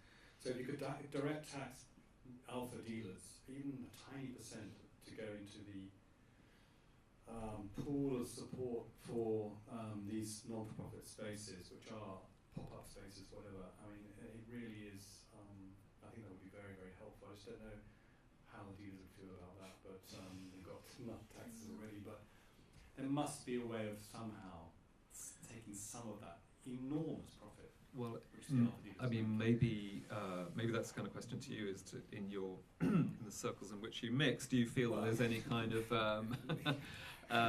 any sense that there's a hollowing out going on? They're not at the top end. The middle end is completely hollow, and that is very alarming. Not only in the UK but everywhere now. The middle market, which we put up at about 100,000 per unit, that is very hollow at the moment. The top end is fine for all the different reasons I expressed, but the middle market, which is the proper market, which keeps an art market on its legs, basically. All those dealers you see closing, these fantastic dealers, Carson Schubert was ages ago, but there are others like him. And that's the sadness, is that how do you convince a middle market, high net worth individuals, you mentioned it, or even ultra high net worth, 3 million spare, ultra high net worth, and slightly lower for others, how do you convince them to take art seriously? And that is an educational question as much as a tax question, I think, don't you? I mean, Yeah. There's the affordable art fair, selling rubbish basically. There's the London art fair, which is incredibly That's going to be broadcast later. I always do this at the wrong time. The London Art Fair, which is extremely good. It's an extremely good modern British. But I think there needs to be something now that Masterpiece has been subsumed by Basel, incidentally. Being acquired by Basel, Masterpiece. What? Freeze Masters? Yeah, Masterpiece has been acquired by Basel. Yeah, Basel is moving into hotels and everything. So London, apart from Frieze, which is very upmarket, needs a kind of good middle market contemporary art. I'm surprised it hasn't got one to attract these collectors, and then hopefully they will spill down into dealers. Bring back Sue. Yeah. Sue. Sue, do you think there's a hole since Sue ended? Who's Sue? Oh, Zoo Oh, Arthur. Zoo. Sorry, I think it's Zoo. I was thinking, who's Sue? Sunday stuff. Yes, I guess because Sunday. Yeah, I think Lister is a really good model. Lister in Basel is a really good model, and I always wondered why Zoo just didn't replicate that. They kept on dragging people from all over England that were not for profit, and I felt like these people didn't really understand. They thought they were going to get there and make loads of money, and you know, you just knew that maybe that could happen, but they could actually end up losing it. And I felt like they'd been duped a little bit, because Lister is perfect for it's. I mean, it's got a lot more grown up now, but it was just young galleries that sometimes hadn't been open for very long, but they were always pretty much always good, and they were people that weren't ready for Basel. So, yeah, I mean, I think that Zoo, if Zoo could have been a bit more like that, then I think there's definitely room for it. I don't know much about Sunday Art Fair. But that's Sorry, I think there was a question. Yeah. For me, art fairs are the worst places to see art, to experience art. So if we want people to care more about art and art to be important still, I think that's where the galleries come in. That's like, I'm trying to reclaim the gallery as this place where you can just think and maybe not even consume anything. And so the way I see it is the art fairs are the biggest threat to the galleries because of the huge costs involved, and also because I think there's a sense of why go to galleries throughout the year when I can just catch everything in an art fair. And I really don't think that's the way to see art or to experience art. I feel like that's one way, that's consuming art maybe, because that's the feeling I get when I walk around Frieze, is a kind of shopping experience.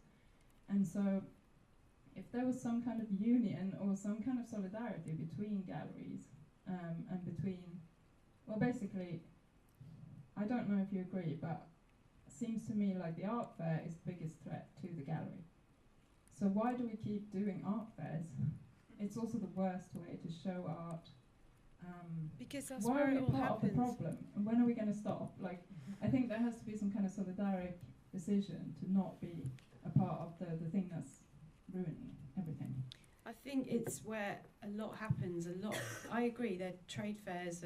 Often things get completely homogenised, and it's not a great way to see art. And But stuff is made for it specifically. yeah, that maybe didn't even absolutely, need to be absolutely. made. That's what they've become now. That there is sort of artists have got really good at scaling up now for booths, but essentially. There's I think a lot of good collectors do go and visit solo shows, and then they will go to an art fair and they'll see one piece from that artist, and they'll know the context of where that work came from, and they'll be able to make a judgment on whether they want it or not. Similarly with galleries, and they work. They're a trade fair and they work. It's not a great place. It's not very nice for the artists. This is not where I want to work. But I've never even really understood why so many artists visit trade for art fairs.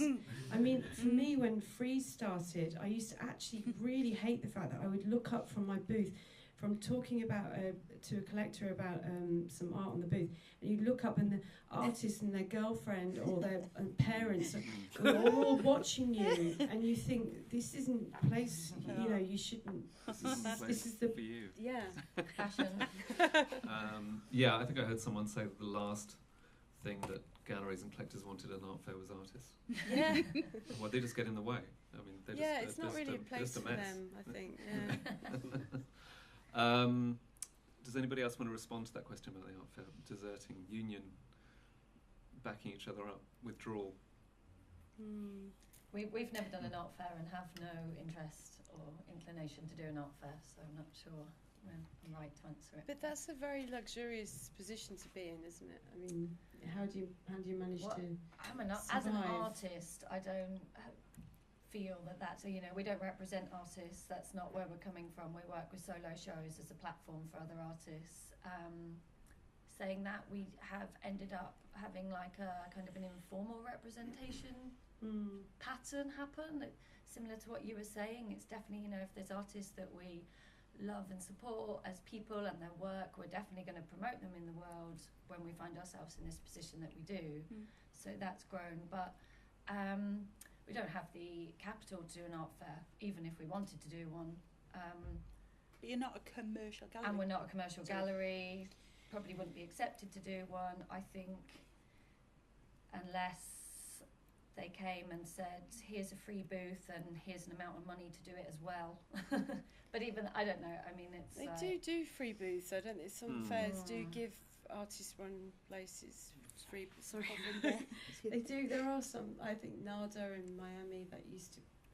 I think Studio Voltaire, they would wouldn't go pay and for do your fairs. flights to get there and ship your art and, it's... No. So there's a... Do they? Give you a free space and they give you £2 grand and sorry. I'm on the committee for. Okay, so they give you £2,000 and they provide space for you for free, FIAC Lafayette. So and then they give you money towards accommodation and shipping. Yeah. That's amazing. Okay, that's interesting. How'd you get it? It's commercial. Yeah. Who's on the panel? How do you get it? You can be an artist from Just space. ask Mark. With a proposal.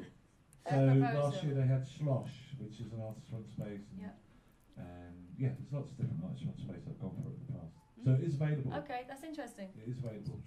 I think Bruce had a point. Well, Yes, I do, Bruce. when I started out in the 90s in the public sector, you could actually get money from the government to go to a trade fair. And I know that... For the whole plane to fly the YBs over to America. Well, I know that even in Glasgow, the Arts Council still, I think, quite correctly give money to galleries to go and represent those artists at trade fairs. I think they should absolutely do that. I never saw the problem with that, but I think part of the problem is that most people working in the decision-making level at the Arts Council have got a very skewed view of what goes on in commercial galleries anyway, mostly because we kind of fib and lie at art fairs and say it's all going marvellously well. And it's not. And so they just assume, and I remember, as Ancient and Modern, I put together a proposal to do touring shows. I used to do touring shows in the public sector, so I just did the same thing again. I got Tate St Ives, Pier Art Centre in Orkney, and New Art Gallery in Walsall to take the show. And it was a nice kind of... That's It brilliant. was a jewellery show made by sculptors mimicking a show from 1960 that was at the Worshipful Company of Goldsmiths. So it's kind of like reimagining that again. Do you know, and so I had the venues who pledged the money to their bit of the money. They said no 3 times, and in the end it just became a joke. It was because they just couldn't see themselves giving it to me because I was technically a commercial gallery, even though at that point we were definitely making a loss. I think in our best year we turned over 300,000 and made 6% profit, which is absolutely awful if you consider the losses that we'd had the previous years. And definitely I feel that gap between knowledge, real knowledge at decision-making level, and what's going on, with what's going on the ground level is terrible. I mean, I've never seen. I used to know who the Arts Council were. Do they ever go looking at? Do they ever talk to commercial gallery owners? I don't think so. Really. Yeah, one of them definitely does. Well, that's great. And sorry for shouting. I'm gonna dob you in, Julia Ross. Really super enthusiastic and very knowledgeable people who work there now. I don't know. I mean, I know that it has a very bad reputation. I think it's from pretty much from the past. It really is a changed place. I mean, I started by Cube with Jay Jopping. I now work at the Arts Council. That's amazing. So, it is a real crossover now. There's much more of an appreciation of understanding the arts sector as a whole, and that includes commercial as well. Yeah. But we can't fund commercial enterprises because we're using public money. It's as simple as that. But then this is interesting. So as a commercial gallery, you could have then perhaps strengthened your argument to do that touring exhibition with a non-profit organisation. This is like collaborative. So I've got various notes prepared for today, but one of which is, you know, what's the future, not just of, because I don't know about the art market, I run a charity, but how we all connect and link together is, of course, like, you don't even notice it half the time. But looking at, we have really good relationships with the gallerists who represent the artists we show. So where I'm celebrating your artist, whoever you are, and you're going to help me try and place this work in a collection, because it's a really unusual, new piece of work that gallerist wouldn't normally have access to, because they don't have the space I have to commission a massive fuck-off sculpture. You know what I mean? So I'm helping raise the profile of that artist's work, helping the gallerist do that. So the way it can flip the other way is where galleries, in the commercial sense, because we've got to be careful that we all mean the right thing when we're saying gallery today, because we all mean it differently. The commercial space can help the non-profit gallery far more often to try and set things like that up. I completely agree. I mean, I'm sure Rachel might agree here that the most successful artists of the gallery economically had the least number of shows at the gallery anyway, because they were just having one public space show after another. Yes, I mean, it's great. All we've got to do is send the press release. Yeah, I mean, it's very true. So, documentary at Castle, when you go and see an amazing video install, that's done by the gallery team. But to all intents and purposes, documentary is a conversation about what is a post-war civil contract. It's a very serious audience. But, you know, the works are installed by the galleries. So I have a question, which I was kind of wondering. Do you think artists can own the gallery? And I'm astonished and amazed, and I love the idea that Judith's got 50 artists that she somehow has to get her proposals to. Panel, I think that's actually one of the best. I don't send proposals, I do the programme. But if they had problems, Do you they would think take me down. Artists actually own the gallery? So say I have 15 artists. But do you want to explain why? Because you have explained that more in the past as to why that might be a good model in terms of thinking about the actual economics of Well, it's a little bit utopian in that it comes and goes. You know, you might have one artist at a particular moment that's selling pretty much everything. You know, everything, and then 3 years later that kind of fades away a little, and it's someone else's go. Partly because you can't be at every fair all the time. This is emerging gallery level, not at the top, not where you've got like 10 staff and chasing all the collectors in the world. And if they own the gallery, they would have much more realistic expectations about what a gallery can do. So it becomes more about the community. I remember Vilma Gold, it was much more that. It was, at the beginning, it was totally like that, yeah. At the beginning, I had never worked in a gallery. I mean, I'd just done my MA and had no experience at all. But it was just this group of artists that we all kind of trusted each other, and I wanted to run it. I didn't want to make work. I wanted them to do shows, but we all had this kind of vested interest. There wasn't any extra money. We knew that the money that we made at the opening just paid for the next show, and that was it. And then it just grew. And actually, I think that people did perhaps, when it became clear that some were making more money and then some were just, there was no way that they were going to make anything, I think it did get a little bit problematic. And then, but as it got more successful, everybody got just more and more busy, and it kind of started to just even out, and they just became less and less attached to the gallery, really, and it just became much more like a business. But everyone got what they want, you know, everyone got what they wanted because the artists got to just be busy making work. Sorry. I know, I was going to suggest that I think in China that model is quite common. So the super successful artists, whose names I don't know, actually own their galleries. I mean, you can imagine... As a commercial venture, though. As a commercial venture. So you can imagine Damien Hirst doing exactly the same thing. In LA, doesn't that happen in LA as well? Sorry.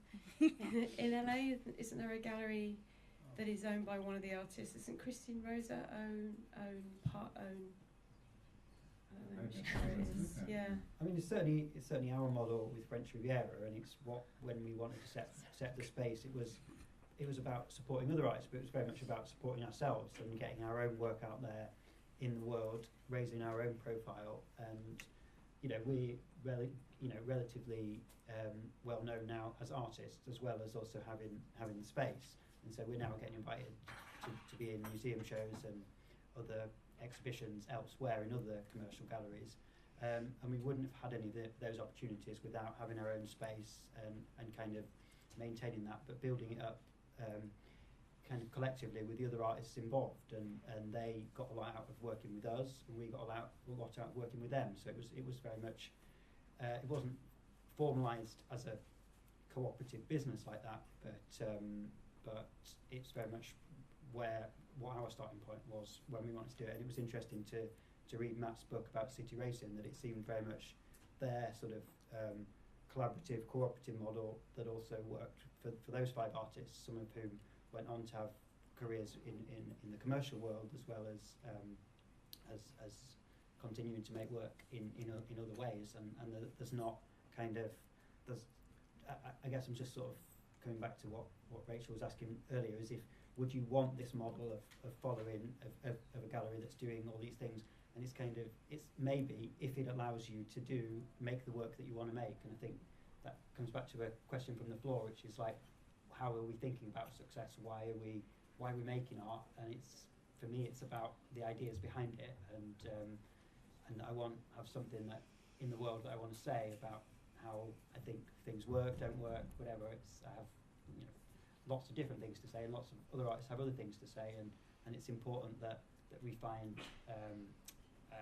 a format that we can do that. And sometimes that might be in a commercial context, sometimes it might be in a public thing, or it might just be being independent.